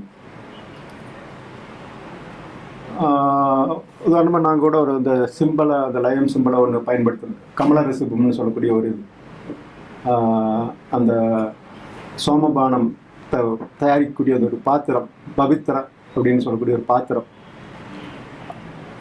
பத்திரா அப்படிங்கிறதுலேருந்து வரக்கூடிய, பத்திரான இலை, இந்த கஞ்சா இலை மாதிரி, இதிலிருந்து சோமரசத்தை தயாரிக்கக்கூடிய ஒரு பாத்திரம். அது அந்த சோமபானத்தை தயாரிக்கக்கூடிய பாத்திரம் சிந்து சமவெளி நாகரிகத்தினுடைய ஒரு சிம்பலுக்குள்ளே இருக்குது. அந்த மாடு, கொத்த கொம்பு மாடு, அதுக்கு பக்கத்தில் அந்த பாத்திரம் இருக்குது, இந்த பவித்திரம். இது சோமரசம் தயாரிக்கக்கூடிய ஆரியர்களுடைய ஒரு நுடைய இது. அது எப்படி அங்கே வந்தது சிந்து சமவெளி நாகரிகத்துக்குள்ள அப்படிங்கிற கேள்வியெல்லாம் வருது. எனவே அதில் பிரித்து, அதாவது அதனால தான் அவர் வைதிக மரபு அவைதிக மரபுன்ட்டெல்லாம் மற்றவங்க பிரிப்பாங்க. அது மாதிரி அவர் பிரிக்கிறதே இல்லை. ஞான மரபு புரோகித மரபுன்னு தான் ரெண்டாக பிரிக்கிறார். புரோகித மரபுங்கிறது எல்லாமே இன்னைக்கு நாம் இது பண்ணக்கூடிய விமர்சிக்கக்கூடிய அந்த மரபு. ஞான மரபை அவர் பயன்படுத்தி இது பண்ணுறாரு. ஜெயமோகன் பிற்காலத்தில் இவர் சொல்லக்கூடிய அந்த ஞான மரபுங்கிற வார்த்தையை தான் எடுத்துகிட்டு பயன்படுத்தினார் ஜெயமோகனுடைய இதில் பார்த்து. ஆமாம், அதான் சார். அது இவருடைய ஞானம்ங்கிறது இன்டலெக்சுவலா இருக்கிற ஞானிகளை தான் இவர் ஏற்றுக்குவார். ஜெயமோகன் பத்தி கூட அவர் வந்து இந்து ஞான மரபின் தொடர்ச்சி தான் முடிச்சிருந்தார்.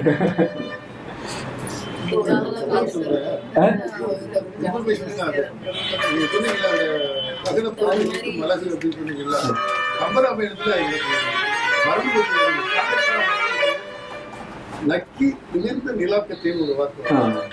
நக்கி நிமிர்ந்த நிலாக்கத்தினா 25 வருஷத்துக்கு முன்னாடி, 25 வருஷமா 40 வருஷத்துக்கு முன்னாடி அப்ப ஆராய்ச்சி பண்ணும்போது படிச்சது டக்குன்னு நீங்க சொல்லணும்னு ஞாபகம் இருந்தது. என்னுடைய இதுல நூல் ஆராய்ச்சி நக்கி நிமிர்ந்த நிலாக்கத்தைன்னு சொல்லுவாங்க. இது ஒரு இன்ஃபர்மேஷன். அப்புறம் தமிழ்நாட்டுக்கு ஒரு புராண மரபு இல்லைன்னு கூட நீங்க சொன்னீங்கல்ல. இந்த பிறப்பு பற்றிய புராணம், அதை மட்டும் நான் சொல்றேன். இந்த நாராயணன் பேர் இருக்கு பாருங்க. ஒரு வைஷ்ணவ இலக்கியத்தின் தோற்றம் வளர்ச்சி பத்தி வெளியிட்டிருக்காங்க. இவரே எழுதியிருக்காரு நாராயண பத்தி. அப்படிங்கிறது தண்ணியில இருந்துதான் அந்த உலகம் தோன்றுச்சு அப்படிங்கிறதுக்கான அது நாராயணங்கிறது பல ட்ரைப்ஸ். நாராயணன் இன்னொரு ட்ரைப், கிருஷ்ண ஒரு ட்ரைப், எல்லாம் மொத்தமா சேர்ந்துதான் வைஷ்ணவ மரபா மாறுது. இங்க திருமால் மரபு, நாராயண மரபுக்கு நம்ம இந்த நாபிக்கோணத்துல தண்ணிக்குள்ள கிடந்து அவர் எடுக்கிறார். இது வந்து நம்முடைய மரபுன்னு எழுதியிருக்காங்க. விண்ங்கிறது தான் விஷ்ணுக்கு ரூட்டுன்னே எட்டிமலாஜில விண்ங்கிறது தான் விஷ்ணுக்கு ரூட்டா சொல்லப்படுது. எட்டிமலாஜிக்கெல்லாம் ரொம்ப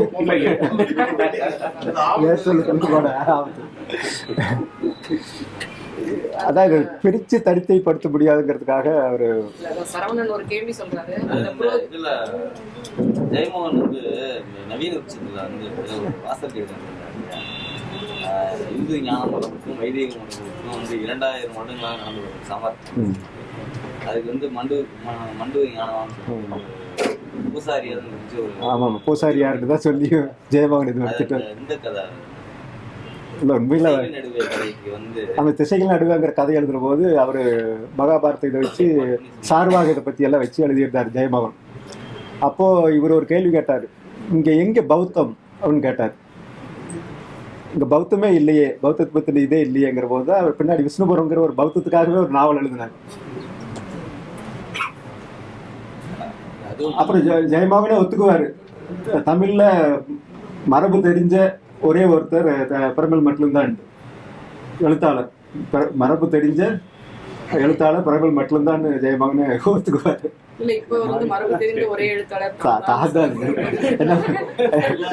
தான் முறைப்படி கட்டிருக்கிறதாக ஒரு இதை சொல்லுவார், பட்டியல் போடுவார்.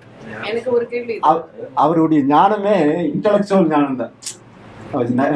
எதி மாதிரியான இன்டலெக்சுவலான ஒரு தத்துவ இதுல இருந்து வந்த ஒரு ஞானிகளை தான் அவருக்கு பிடிக்கும். இந்த கூட்டம் ஜெயமோகன் கூட்டமா அங்க நடந்துட்டு ஒரு கேள்வி இருக்கு. நீங்க முதல்ல ரொம்ப அடர்த்தியான ஒரு கவிதை சார்ந்த ஒரு உரையா இருந்தது. ஆரம்பத்துல தொடக்கத்துல அவர் அந்த நியூமராலஜி பத்தி நிறைய எக்ஸ்பெரிமெண்ட்ஸ் பண்ணும்போது எனக்கு இந்த கேள்வி எப்பவுமே இருந்துச்சு. ஒரு ஆபத்தான விளையாட்டை அவர் வந்து பண்ணிட்டு இருக்காரு அப்படின்னு. எனக்கு அந்த நம்பர் அது சார்ந்த நம்பிக்கைகள் அல்லது மூட நம்பிக்கைகள் குறித்து கிடையாது. தன்னோட வாழ்க்கையை ரொம்ப பரிச்சார்த்தமா வச்சுக்கிறதுல அவர் தொடர்ந்து எப்பவும் வந்து அதை செய்துட்டே இருந்திருக்காரு அப்படின்னு தோணுது. அதுல அவர் வெற்றி பெற்றாரா தோல்வியாரா? அது சொல்ல முடியாது. இல்ல இல்ல அது என்ன அவரு அவர் இல்ல எப்படி அந்த அதை மாதிரி நினைத்துக்கொண்டார்? அந்த மாதிரி விஷயங்களை புத்தகம் எழுத சொன்னா கூட எழுத மாட்டேன்ட்டார். இல்ல ஏன்னா அவர் என்ன நினைத்தார் தான்? இதை நான் எழுதுனா இது ஒரு மூட நம்பிக்கைக்கு தான் வழிவகுக்கும். இதை மற்றவங்க கேட்டு தெரிஞ்சுக்கணும். அதை தொடர்ச்சி இது வரணும் மொழிய இது குரு சிஷ்ய மரபில் தான் போகும் மொழிய அது ஒரு எழுத்துல பதிவு வச்சா அது மூடத்தனத்துக்கு தான் வழிவகுக்கும். ஜோசியம்னா அது லௌகிக லாபத்துக்கு ஏதாச்சும் பேரை மாத்தணும்னு காசு வரும், பணம் வரும், தொழில் விருத்தியாகுங்கிற மாதிரியான ஒரு நம்பிக்கை இருக்கு இல்லையா, அது அவர் சுத்தமா இது பண்ணுவார். அப்படியெல்லாம் எதுவுமே மாறாது. தமிழ் வந்து தன்னுடைய கவிதையில டெக்ஸ்டுக்குள்ளார வந்து இந்த எண்கணிதத்தை பற்றிய நியாயங்களையோ அல்லது அதுல இருந்து அவருக்கான ஒரு கவித்துவ மனநிலையோ வந்ததாகவோ அவருடைய எழுத்துக்குள்ளார நம்ம ஏன் பார்க்க முடியும்? இல்ல அப்படி பார்க்கும்போது நான் சொன்ன மாதிரி இந்த அங்கங்க வர்றதை நாம இது பண்ணலாம் மொழிய ஒரு லைஃப்ல இருந்திருக்கலாம், பட் அவருடைய கவிதைக்குள்ளார அந்த ஒரு இடத்த நம்ம பார்க்க முடியாது. இல்ல அந்த இந்த மாதிரி நான் அங்கங்க பிளாஷ் மாதிரி போயிட்டு இருக்கிறது அந்த 12 வருடங்கள் சொல்றாரு. அது 12 வருடங்கள்னு சொல்றாரு இல்லையா, அது ஏன் 10 வருஷம்னு சொல்லாம 12 வருஷம்னு சொல்றாரு. அதுக்குள்ள அந்த சின்ன ஒரு இது வருது. அந்த மாதிரி தான் பார்க்க முடியும் நேரடியா அவர் இதை இது பண்றது. அப்புறம் அந்த தியானம், இந்த காலாதீதம், இக்கணம் சொல்ற போதெல்லாம் அது மதம் சாராத அந்த விஷயங்களை பற்றி தான் சொல்றாரு. அவருடைய அந்த ஆன்மீகம் பற்றிய விவாதங்கள்ல பிரமிழுடைய ஆன்மீகத்தை வந்து அப்படி நம்மளால சிந்தசைஸ் பண்ண முடியல. அதாவது இந்தியாவுடைய ஏதோ ஒரு ஆன்மீகம் போய் இணைக்க முடியல. இப்போ நியூட்டன் காலம் வரைக்கும் பிசிக்ஸ் வந்து ஒரு ஒரு பௌதிக தன்மையோடய இருக்குது. அந்த பழைய ஒரு கிளாசிக்கல் பிசிக்ஸ் வந்து ஒரு பௌதிக தன்மையோடய இருக்கு. ஆனால் ஆல்பர்ட் ஐன்ஸ்டீனுக்கு பிறகு வந்து பிசிக்ஸே ஒரு மெட்டாபிசிக்ஸ் மாதிரி மாற ஆரம்பிச்சிருக்கு. இந்த பிரமிழுக்குள்ளார வந்து ஒரு பிசிக்ஸ் உடைய விஸ்டம் வழங்கக்கூடிய ஒரு மெட்டாபிசிக்கல் ஒரு தேடல் இருக்குல்ல, அது வந்து வந்துருக்கு. அதில் வந்து நீங்க சொன்ன மாதிரி ஒரு கடவுளுடைய தொடர்பையோ அல்லது ஒரு ஆன்மாவுடைய தொடர்பையோ எதுவுமே வெறுமே ஒரு தனி உயிர், ஒரு பிரபஞ்சம், இந்த ரெண்டு நிலைக்கு இடையில உள்ள ஒரு ஒரு உறவு, ஒரு குழப்பம், அதெல்லாம் வந்து அங்க. அதாவது ஒரு என்னுடைய பார்வை என்னன்னா, இனி வர்ற காலங்கள்ல நம்ம கொடுக்குற இன்டர்பிரிட்டேஷன்ஸ் தான் ரொம்ப முக்கியமா நான் பாக்குறேன். அவரை பத்தின ஒரு இன்டர்பிரிட்டேஷன்ஸ் அதுல வந்து நீங்க எடுத்த பேட்டியிலேயே வந்து ஒரு காலத்துல வந்து அவர் வந்து இந்த பிராமணிக்கல் விஷயங்கள்ல நிறைய ஈடுபாடோடு இருந்தார். மௌனி இது மாதிரி விஷயங்கள் நிறைய ஈடுபாடோடு இருந்தார். நீங்க சொல்ற நிறைய விஷயங்கள் பேசியிருந்தாரு. பட் அவருடைய வாழ்க்கையோட இறுதி கட்டத்துல வந்து முற்றிலுமாக ஒரு திராவிட சிந்தனை, அண்ணாவை பற்றி அண்ணாவை உயர்ந்து பாராட்டி எழுதியிருக்கிறாரு. அதுக்கப்புறம் வந்து அம்பேத்கரை பற்றி எழுதியிருக்கிறாரு, பெரியாரை பற்றி எழுதியிருக்கிறாரு. முற்றிலுமாக அதிலிருந்து விடுவித்துக் கொண்டு ஒரு நல்ல ஒரு தமிழ் அல்லது ஒரு திராவிட மனநிலைக்கு அவர் வந்திருக்காரு அப்படின்னு நான் பாக்குறேன். உங்களுடைய பேட்டி திரும்பவும் நம்ம இந்தியா ரெண்டா முதல்ல ஒரே இதா சொன்னாரு, பின்னாடி ரெண்டா பிரிச்சிடுறாரு. அதை அந்த ஞான மரபையே புரோகித மரபு ரெண்டா பிரிச்சுட்டு புரோகித மரபு தான் கிரிட்டிசைஸ் பண்றாரு. சம்ஸ்கிருதத்தை பத்தி அவர் பிராமணர்கள் பத்தி அவர் இது பண்றாருன்னா பிராமணம் இதை பிராமணேசம் எப்படி செயல்படுகிறதுங்கிற இதை வச்சு இது பண்றாருன்னா அவருக்கு பிராமணத்துவத்தின் மேல ரொம்ப ஈடுபாடு உண்டு. அந்த பிராமண தன்மையின் மேல அவருக்கு ரொம்ப ஈடுபாடு உண்டு. சம்ஸ்கிருதத்தை கடைசி காலம் வரைக்கும் படிச்சாரு.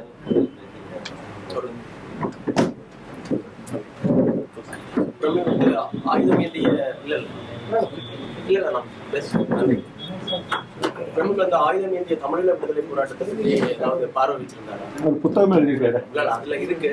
ஆனா ஒரு அது அந்த புத்தகத்துல வெளிப்படையா வந்து உங்களோட ஏதாவது பேசியிருக்காரு? இல்ல அது அதாவது அதுக்கான நியாயங்கள் இருக்குங்கிறார்.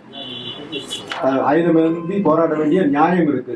ஆனா என்னுடைய பர்சனலான இது, நான் ஆயுதம் ஏந்த மாட்டேன், நான் அழியறதுக்காக விரும்புடைய ஆயுதம் ஏந்தி நிக்க மாட்டேன் அப்படின்ட்டு அது என்னுடைய பர்சனலான வியூ அப்படின்னு சொல்றாரு. எல்டிடிக்காக வந்து பத்திரிகையில வந்திருக்கு. இல்ல வெளிப்படையா இவரோட நண்பரா இருக்கு. ஆயுதம் அதுக்கான நியாயத்தை தான் எடுத்துக்கிறாரு. அந்த சேகுவாரா பத்தி எல்லாம் எழுதியிருக்காரு இல்லையா, அவர் ஒரு பெரிய ஞானின்னு தான் சொல்றாரு. சேகுவாரா ஒரு ஞானி. இந்த ஞான நிலையில தான் தன்னுடைய செயல்பாடுகளை வச்சிருந்தாரு. ஞானிக்கு அவருக்கு வித்தியாசம் இல்லைங்கிறார். ஆனா அவருடைய இது வன்முறை அந்த இதுதான போராட்டம் தானே. பெரியார், அம்பேத்கர் எல்லாரும் ஆமா, பெரியார் தமிழீழத்தை சேர்ந்த ஒரு பிரதிநிதி என்றபடியா அதனால கேட்டேன். என்ன வகையில் அதை உணர்ந்திருந்தாரு அப்படின்னு கேட்கிறேன். ஏன்னா ஒரு மிதவாத அரசியலுக்கு பிறகு அவர் இங்க வந்துட்டாரு. அரசியல் நடந்துட்டு இருக்கும்போது அவர் இங்க வந்த காலத்துலதான் ஆயுத போராட்டம் வந்து முளைவிடுது. இவருடைய முக்கியமான அரசியல் பார்வையோட இயங்குகிற ஒரு ஆளா இருந்து என்ன சொல்லியிருக்காருதான் கேட்க ஆசை. இல்லை, அது வெளிப்படையா அது அந்த ஸ்ரீலங்கா இந்த பிரச்சனைக்கு என்ன காரணங்கிறத பற்றி அதில் சொல்றாரு. இந்த பிரச்சனையுடைய ரூட் என்ன அப்படிங்கிறத அது நல்லா தெரியும். இது 2 பேரும் தான் காரணம். தமிழர்களும் காரணம், இலங்கைக்காரர்களும் காரணம். குறிப்பா அரசியல்வாதிகள், தமிழ் அரசியல்வாதிகள் தான் அது அரசியல்வாதிகள் தான் அது உருவாக்கணும்னு சொல்லுவாங்க. பிற்காலத்துல ஆயுத போராட்டத்தை அதனுடைய நியாயத்தை அவர் ஏற்றுட்டாரு. ஆனா அதுதான் ஒரே வழிங்கிறத ஏற்றுக்கல. வேற வழி இல்லாம அதான் செய்ய முடியும் அப்படிங்கறத ஏற்றுக்கிறாரு. அவர் இப்ப நீங்க எப்படி சொல்றீங்க, ஆனா அவர் வந்து அவங்களோட அசோசியேட் ஆகி நிறைய ஒர்க் பண்ணிருக்காங்க. ஆமா, நிறைய அவங்களுக்கு ஒரு விஷயத்துல ஈடுபாடோ அல்லது உங்களுடைய எல்டிடி பத்திரிகைக்கு நிறைய எழுதியிருக்கிறாரு, எக்கச்சக்கமா மொழிபெயர்த்திருக்காரு. தமிழீழ தேசிய விடுதலைக்கான தேசிய கீதம் எழுதியிருக்கிறாரு. நாடகம் பண்ணிருக்காரு. அதை வச்சு நம்மளா உணர்ந்து கொள்ள வேண்டியதுதான் அவருடைய சிந்தனைகள். அதுல ஈடுபாடு இல்லைன்னா அவர் தன்னுடைய வழியில எழுத்தாளனா தான் என்ன செய்ய முடியும் அதை செஞ்சிருக்காரு. அவரே பேசியிருக்காரு அந்த கூட்டத்துல. நான் என்ன கேட்டேன்னா, ஒரு நண்பராக வந்து அறையில இருந்து பேசிக் கொள்ளுகிறது என்ன மாதிரி பேசியிருப்பாரு. அவர் தமிழகத்தினுடைய பிரதிநிதியா உங்களோட மட்டும்தான் பேசியிருக்க வாய்ப்பு இருந்திருக்குன்னு நான் நம்புறேன். அந்த காலத்துல வந்து அவர் ரொம்ப அக்கறையோட ஒவ்வொரு நாள் என்ன நடக்குதுங்கிற பத்தி எல்லாம் ரொம்ப பார்த்துட்டே இருப்பாரு. ஏன்னா அவர் பிறந்த மண் தான் வந்து தமிழகத்தினுடைய தலைநகரம். எங்களுக்கு பிரேமில தமிழ்நாட்டுக்கு வந்ததுதான் தெரியும். அங்க வந்து பிரேமினுடைய ஒரு கவிதை கூட வந்து பாடத்திட்டத்துல கூட இல்ல. அதுக்காக கேட்டேன். எங்க தொடர்பு வந்து ஈழத்துக்கும் பிரேமிலுக்குமான ஆரம்ப காலத்திலேயே பிரேமில் தமிழ் கவிஞர், தமிழ்நாட்டு கவிஞர் அவங்களே ஒதுக்கிட்டாங்க. ஏசுராஜா அந்த தொகுப்புலி எல்லாம் கூட இருக்கு. அவர் இங்கேயே எழுத ஆரம்பிச்சாரு, இங்கேயே இது பண்ணிட்டாரு. அங்க சிலோன்ல தன்னுடைய அடையாளத்தை எங்கேயாவது மறைக்கிறதுக்காக வந்து அப்படியெல்லாம் ஒண்ணு எழுதணும். கடைசி காலம் வரைக்கும் கள்ளத்தோணியில் வந்தவங்க தான் அவர் திட்டிட்டு இருந்தாங்க. பிஎஸ் தேர்ந்தவங்கெல்லாம் கூட ஒரு வக்கீல் நோட்டீஸ் எல்லாம் கூட எடுத்தாரு. நீ கள்ளத்தோணியில் வந்தோன்னு சொல்லி போலீஸ் சொல்லிடுவேன். இப்படியெல்லாம் எழுதாது. மனமுடைஞ்சு போயிருக்காரான்னு கேட்க மனமுடைய கவிதை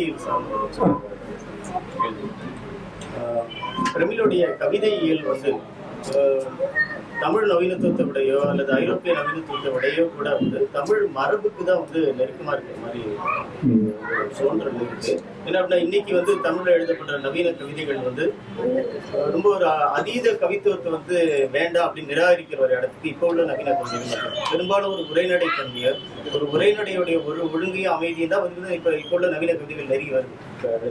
ஒரு கவித்துவத்தோட அதீதமோ அல்லது கவிதை அப்படின்றதுக்கான ஒரு ஏற்கனவே உருவாக்கப்பட்ட பல எலிமெண்ட்ஸை வந்து கவிதையில இருந்து நீக்கிடணும் அப்படின்னு தான் இன்னைக்கு உள்ள நவீன கவிதையோட இடம் இருக்கு.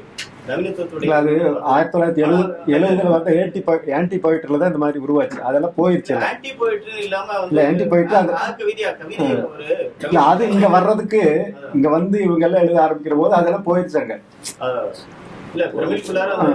இல்ல பொதுவா கவிதைன்னா 2 வகையாவது சொல்லுவாங்க. ஒண்ணு ரொமாண்டிக் போயிட்ரி அல்லது கிளாசிக்கல் போயிட்ரின்னு சொல்லி 2ஆ பிரிக்கிறாங்க.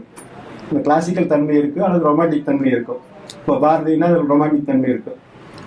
ஆக்சுவலாக ரொமாண்டிக் தன்மை அது நேச்சுரலிஸ்டிக்கானது, நேச்சுரலிசம்னு சொல்லக்கூடிய ஒன்று இருந்திருக்கு. இப்போ பிரமல் கிட்ட கிளாசிக்கல் தன்மை இருக்கும் வடிவத்துல, சொல்லக்கூடிய முறையில். ஆனா அது சொல்லக்கூடிய விஷயம் ரொமாண்டிக்கான விஷயங்களா கூட இருக்கலாம். அந்த மாதிரி தான் ஒரு 2னுடைய பிரமிழுடைய கவிதைக்கான சில ஐடியாஸ் வந்து சில நம்பிக்கைகள் வந்து ரொம்ப ஸ்பான்டேனியஸா இருக்கணும், ஒரு ஒழுங்கோட இருக்கணும், ஒரு செறிவோட இருக்கணும், ஒரு குவிப்பு வந்து அதுல இருக்கணும், ஒரு நேர்த்தி அதுல இருக்கணும் அப்படின்றது அவருடைய அது எல்லாமே வந்து தமிழ் மரபு கவிதைக்கான ஒரு விஷயங்களா தமிழ் மரபுல இருந்து பெறப்பட்ட ஒன்றா இருக்கு. ஏன்னா தமிழ் நவீன கவிதையை வந்து இன்னும் கொஞ்சம் லெட் லூஸ், கொஞ்சம் வந்து ஒரு நெகிழ்வா ஒரு கலைந்த தன்மையோட கானாஸ் வந்து மாடலா எழுதி காமிச்சிருக்கிறார். அதுக்குள்ள ஒரு வாழ்வியல் சாரம் இல்லை. பட் கானாசு மாடலா எழுதி காமிச்சதுடைய சில விஷயங்கள் தான் இன்னைக்கு தமிழ் நவீன கவிதையை நெருங்கக்கூடிய ஒரு இடமா இருக்குன்னு தோணுது. இப்ப உள்ள நவீன கவிதைகள் வந்து நிச்சயமா ஒரு தமிழை பொறுத்த வரைக்கும் தெரிஞ்சு செய்யறாங்கன்னு சொல்ல முடியாது. அது ஒரு கவிதையை பார்த்து இன்னொரு கவிதை எழுதுற மாதிரியான ஒரு விஷயம் தான் இங்க நடந்துட்டு இருக்கு. தெரிஞ்சு செஞ்சவங்களும் இங்க இல்லை. ஆனா வெஸ்ட்ல இப்ப இருக்கிற கவிதையெல்லாம் படிச்சு பாத்தீங்கன்னா தெரியும், நீங்க சொல்ற எந்த விஷயமும் இல்லை அங்க. கவிதை எப்பவுமே காலத்துக்கு தகுந்தபடி இருந்ததே இல்லை.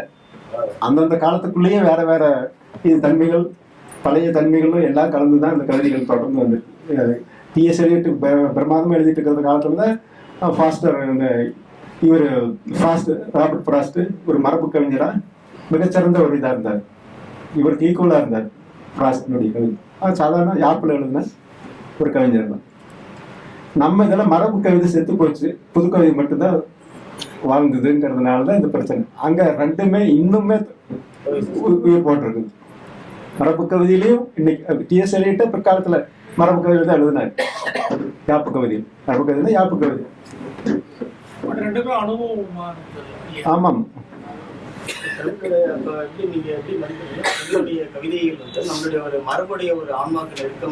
இல்ல மரபை மீறலாமே தவிர மரபு தெரிஞ்சுதான் மீற முடியும், மரபே தெரியாம மீற முடியாது.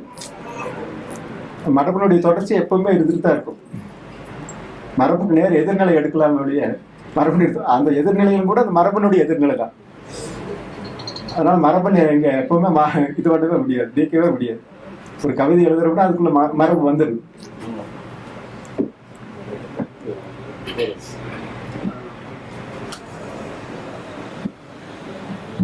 நீங்க தொகுத்த தொகுப்புல தமிழ் கவிதைகள் அந்த தொகுப்புல பாத்தீங்கன்னா பாரதிக்கு பிறகு புதுமை பித்தனுக்கு பிறகு முக்கியமான ஆளுமை சிலை. ஆனா அந்த தொகுப்பை படிக்கும்போது நிறைய வந்து சொற்களோட அந்த அலங்காரம் தான் நிறைய கவிதைகள். எனக்கு வந்து அவர் அறிமுகமானது நிறைய ஒரு கட்டுரைகள். அந்த பறவையின் வரலாறு இல்லையா, ஒரு சிறையிலிருந்து புரிந்த பறவையின் இறகு ஒன்று காற்றின் தீராத பக்கத்தில் ஒரு பறவையின் வரலாற்றை எழுதி அது மூலமா எனக்கு அறிமுகமானது. இப்ப அதை தாண்டி பார்த்தோம்னா ஒரு சில இடத்துல வந்து இப்ப மீனுக்கு தண்ணீர்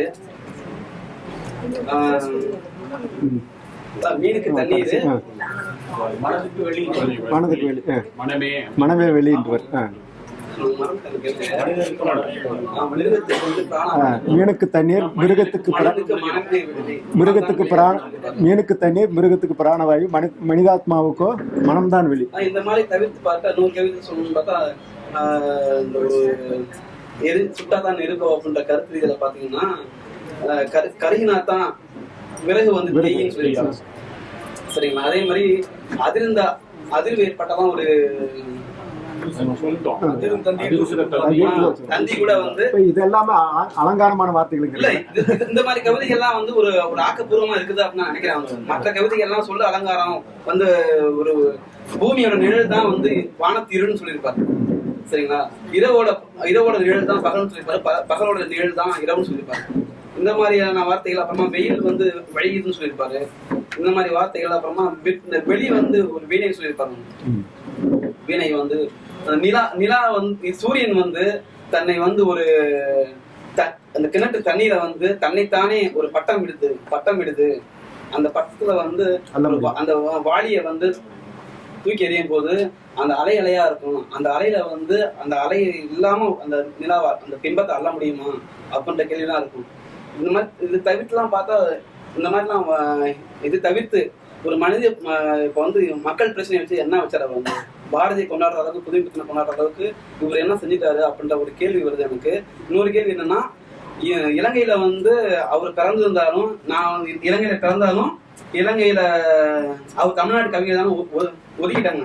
அதனால அவர் பாடத்துக்கு இல்ல ஒரு அகர்முகம் கேட்ட மாதிரி தமிழ்நாட்டு பாடத்துல அவரோட கவிதைகள் இல்ல வேற பாடம் இருக்கா அப்படிங்கிறது எனக்கு கேள்வி. இல்லை, அவருடைய கவிதைகள் புரியலைங்கிறதுக்காகவே பாடத்திட்டத்தில் வைக்கிறது தவிக்கிறாங்க. எம்ஏ லெவலில் 1-2 வைப்பாங்க. நிறைய இதில் பாடத்திட்டத்தில் வச்சாலும் புரியறதில்ல அப்படிங்கிற ஒரு இது இருக்குது. ஏன்னா வாத்தியாருக்கு சொல்ல தெரியறதில்ல, பையன் புரிஞ்சுக்குவான், வாத்தியாருக்கு தெரியணும்ல. அதனாலேயே தான் அதை தவிர்க்கிறாங்களுடைய வேறு காரணம் இல்லை. பாரதியார் யூனிவர்சிட்டிலாம் 1-2 வச்சாங்க. நாச்சிமுத்து எல்லாம் இருந்தபோது ஒன்று வச்சார், ஈஸிக்கல் டு MC² எல்லாம் வச்சார். சயின்ஸ் கவிதை கொண்டு வேணுன்ட்டு நிறைய புரியுள்ளிட்டு அடுத்து வந்தவங்க நீக்கிட்டாங்க. இந்த மாதிரி தான் சிக்கலான கவிதைகள்ங்கிறதுனால தவிர்க்கிறாங்க. இப்போது சிறுவை தொகுப்பெல்லாம் இது பண்ணுற போது BA மதங்களுக்கெல்லாம் மௌனிய கதையை வைக்க மாட்டாங்க. ஏன்னா புரியாதுன்ட்டு, அது நடத்தவும் முடியாது, படித்தாவும் புரியாதுங்கிற மாதிரியான ஒரு இது இருக்குது. அதனாலேயே ஒரே ஒரு கவிதை பாடத்திட்டத்துல வச்சாங்க. அப்புறம் கவிதைன்ட்டு ஒரு தலைப்பு, ஒரு கவிதை இருக்கு, அதெல்லாம் தாராளமா பாடத்திட்டத்தில் ஒன்றும் அது நம்ம அவர்கிட்ட நம்ம நிறைய வேறுபட வேண்டியிருக்குது. கவிதை புரியாதுன்னு இல்லை, பிடிச்சு வச்சிருக்காங்க. தமிழ் வாத்தியார் புரியுறது இல்லை. இவங்க பார்த்து அந்த பசுந்தரைங்கிற ஒரு கவிதையை நீங்க படிச்சு பாருங்க. நீங்க வந்து ஒரு காதல் கவிதை, அதுக்கு வேற அர்த்த பரிமாணங்கள் இருக்கலாம், ஆனா ஒரு எளிமையான வாசகனுக்கு உடனடியா பிரமிழ் வந்து போய் புரியும் அந்த கவிதை. பசுந்தரை அப்படிங்கிற ஒரு கவிதை. நம்ம நேரம் இல்லாதனால நம்ம அதை பண்ணுவோம். ஆல்ரெடி டைம் ஆயிடுச்சு.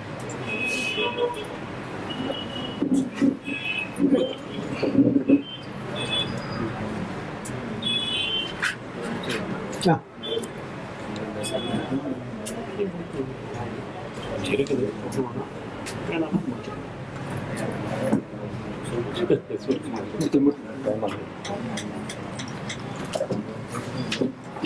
நண்பர் கேட்டதுக்காக சில விஷயம் சொல்லணும். அதாவது பிரம்மியுடைய கவித்துவம் வந்து ரொம்ப பிரம்மாண்டமானது.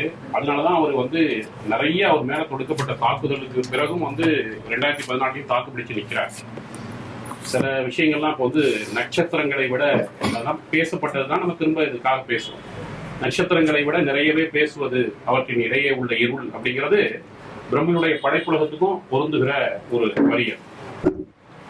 அது மாதிரி இப்போ ஒரு படிமம், ஒரு வேற எதுவுமே வேணாம். அந்த ஒரு கவிதை, பெரிய கவிதை, ஒரு 3 வரியை மட்டும் நம்ம வந்து அதுல யோசிப்பதற்கு, சிந்திப்பதற்கு எவ்வளவு விஷயங்கள் கேட்கப்பட்டிருக்கு. ஒரு 108 அருவாள் நிழல்கள் பறக்கும் அறுவடை வயல்வெளிங்கிறார். ஒரு 108 அருவாள் நிழல்கள், அப்படியே ஒரு காட்சி. நீங்க வந்து அது ஒரு பிரம்மாண்டமான காட்சி. தமிழ்நாட்டு விவசாய வாழ்க்கை மேல ஒரு மிக முக்கியமான பதிவாவே அந்த வரிகள் வந்து பின்னாடி மாறும். ஒரு 108 அருவாள் நிழல்கள் பறக்கும் அறுவடை வயல்வெளி. அதுபோல சில விமர்சனங்களும் பிரமிழ் மேல இருக்கதான் செய்யும். அது நம்ம ரமேஷ் வந்து கேட்டது போல, கசடதபரை வந்து நாங்கள் வல்லினங்கள்னு அறிவிச்சுக்கிட்ட போது வானம்பாடி வந்து நீங்கள் வல்லினங்கள் அல்லன்னு எழுதுறாங்க. இந்த சிக்கலுக்குள்ள அது பிரம்மில் பயன்படுத்தப்பட்டாரா அல்ல அவரே இரையாகிட்டாரா அப்படிங்கிறது ஒரு பெரிய கேள்வி நம்மளுடைய இலக்கிய வரலாற்றுல. இவர் குறுக்க வந்து வானம்பாடி கும்பலுக்கு வந்து எழுதுறார். கசடதபர மேல கடுமையான விமர்சனங்கள் உடையவர் பிரம்மில். ஆனா கசடதபர மேல ஒரு கடுமையான விமர்சனம் வைக்கப்படுகிற போது அது தன்னுடையதை எழுத்து மரபு என்று கண்டுகொண்டுதான் அவர் அந்த இடத்துல வந்து அங்க போய் நிக்கிறார். அதுக்கான ஒரு அரசியல் வந்து பிரமிழ்கிட்ட இருக்குது. அந்த அரசியலை வந்து பேசிதான் தீரணும். நமக்கு வந்து உவப்பல்லாத ஒரு அரசியலாக அது இருந்தாலும். அதுபோல திராவிட இயக்கத்து மேல, இடதுசாரி இயக்கத்து மேல, பின்னாடி வருகிற பின்னவீனத்துவத்தின் மேல, பெண்ணியத்தின் மேலெல்லாம் அவருக்கு சில எதிர்பார்வைகள் உண்டு. அதுக்கான நியாயங்களை அவருடைய கட்டுரைகள்லையும் கவிதைகள்லையும் அவர் வந்து தொடர்ந்து பதிவு செஞ்சு வந்திருக்கார். ஒரே ஒரு இதுனா, அதாவது அவர் எந்த அளவுக்கு நீங்க இப்ப இந்த கேட்ட இந்த இலங்கை விஷயத்துக்கு கூட,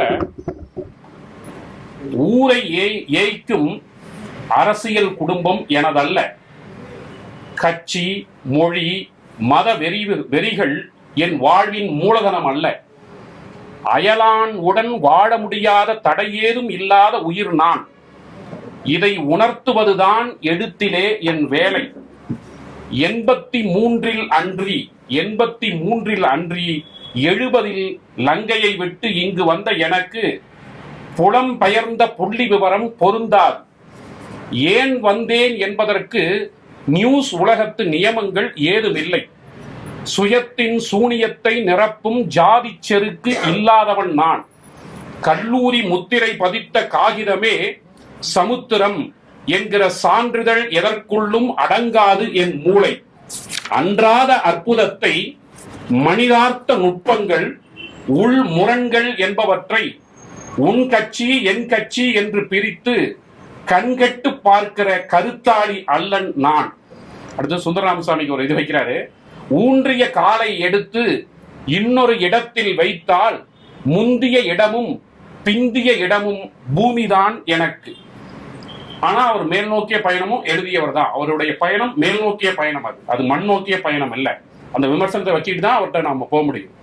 பூமி தான் எனக்கு, எனவே எனக்கு நாடு இல்லை, நாமம் இதுவென்று ஒன்று இல்லை, வருமான புள்ளிகளை வைத்து தொடரும் கன்னங்களில் சொத்தில் என் ஆளுமை இல்லை, நிலத்தை பிடுங்க முயன்றவர் சூழலில் எலும்பை நாய்க்கு எறிவது போல அதை எத்தர் விலைக்கு விற்றுவிட்டு வந்த என் பெயரை, பிறப்பு விவரத்தை திரிகோணமலையின் ரிஜிஸ்டரில் கூட எரித்தது ஆங்கே எழுந்த நெருப்பு. தெரிந்துகொள், நான் பதிவேடுகளை தாண்டி பறந்து நிற்பவன். தன்மைய கிணற்றுக்குள் தலைகீழாய் தொங்கி தூரெடுத்து ஊற்றின் கண்ணடைப்பை நீக்கி ஊர் அருந்த புது நீர் ஊறச் செய்யும் கவி நானடா என்றுதான் அவர் தன்னை வந்து பிரகடனப்படுத்திக் கொள்கிறார், அறிமுகப்படுத்திக் கொள்கிறார். நீங்க அதை கேட்ட பாரதியை போல, புதுமை பித்தனை போல பிரம்மினுடைய சாதனை என்ன அப்படின்னு கேட்கிற அந்த கேள்விக்கு ஒரு பதில் என்னன்னா, ஜாதியவாதத்தை கடைசி வரையும் எதிர்த்தவர். அது வந்து ஒரு மிக முக்கியமான பண்பு. நம்முடைய சிற்றிதழ் சூழல்ல இன்னைக்கு வரைக்கும் புழங்கிட்டு இருக்கிற பல இலக்கியவாதிகள்கிட்ட இல்லாத ஒரு விஷயம். இப்ப நண்பர் கூட கேட்கிறாரு, நான் அதை ஒரு காரணத்துக்காக சொல்ல வேண்டியிருக்கு. இப்ப திசைகளின் நடுவே ஒரு கொண்டாடப்பட்ட ஒரு கதை, ஜெயமோகனுடைய மொழி, அதுக்கு ஒரு மரியாதை நம்ம இருக்குது, ஜெயமோகனை மதிக்கிறோம். ஆனா நீங்க எடுத்து பாருங்க, தேவி பிரசாத் சட்டோபாத்தியாயா அந்த கதையில சொல்லப்படுகிற மந்திரம் அங்கேருந்து எடுக்கப்படுது. அந்த சூட்சமம் சார்வாகன் அந்த கிருஷ்ணர்கிட்ட கேட்கக்கூடிய அந்த கேள்விகளையும் அந்த விஷயத்தையும் லோகாயுதத்துல தேவி பிரசாத் சட்டோபாத்தியாயா முதல்ல பதிவு செய்யறார். கண்டிப்பா அந்த புத்தகத்தை படிச்சுட்டு அதுல இருந்து கிடைச்ச ரூட் தான் அவருடைய கதையாக மாறுகிறது என்பதையும் நம்ம வந்து அதை பதிவு செஞ்சு கொள்ள வேண்டிய ஒரு இது இருக்குது. அந்த அளவுல நான் ரொம்ப நேரம் எடுத்துட்டதுனால ஒரே ஒரு வரியோட நான் முடிச்சிடலாம். சிறகின்றி ஒரு இடம் அவர் எழுதுறாரு, அது அவருடைய வாழ்க்கையே வந்து சொல்ற வரியா தான் நான் நினைக்கிறேன். சிறகுடிந்து கிடக்கிறது ஒரு பெரும் கருட பட்சி, அது சிறகடித்து ஒரு எல்லையில்லாத வான்ல வந்து பறந்திருக்க வேண்டிய ஒரு பறவை. அது கிரீட்டிங்ஸ் ஃப்ரம் த இன்ஃபைனைட் அப்படின்னு ஒரு இடத்துல எழுதுறார். த ஐலாண்ட் ஆஃப் புத்தால வந்து கடைசி வரி வந்து அதுதான், கிரீட்டிங்ஸ் ஃப்ரம் இன்ஃபைனைட் அப்படின்னு எழுதுறார். எல்லையின்மையை நான் வரவேற்கிறேன். எல்லையின்மையை வரவேற்ற ஒரு கவிஞன் தமிழினுடைய சிறுபத்திரிகை சூழலினுடைய பிரச்சனைப்பாடுகள், அது கண்டிப்பா அந்த பிரச்சனைப்பாடுகளை நம்ம பேசிதான் அவன் ஒவ்வொரு கூட்டத்திலையும். அந்த பிரச்சனைப்பாடுகளின் காரணமாக அவனே தன்னுடைய சிறகை முறித்து கொண்டானா அல்லது அது திட்டமிட்டு முறிக்கப்பட்டதா அந்த சிறகு என்பதற்கான ஒரு கேள்வியை உங்கள் முன்பு வைத்துவிட்டு கூட்டத்தை நிறைவு செய்து கொள்ள விரும்புகிறேன். நன்றி, வணக்கம். அடுத்த வாரம் வந்து பசுவையா அனைவரும் வந்துருங்க. இன்னைக்கு வந்து எப்படி அமைதியா இருந்தீங்களோ அடுத்த அமைதியா இருந்தீங்க.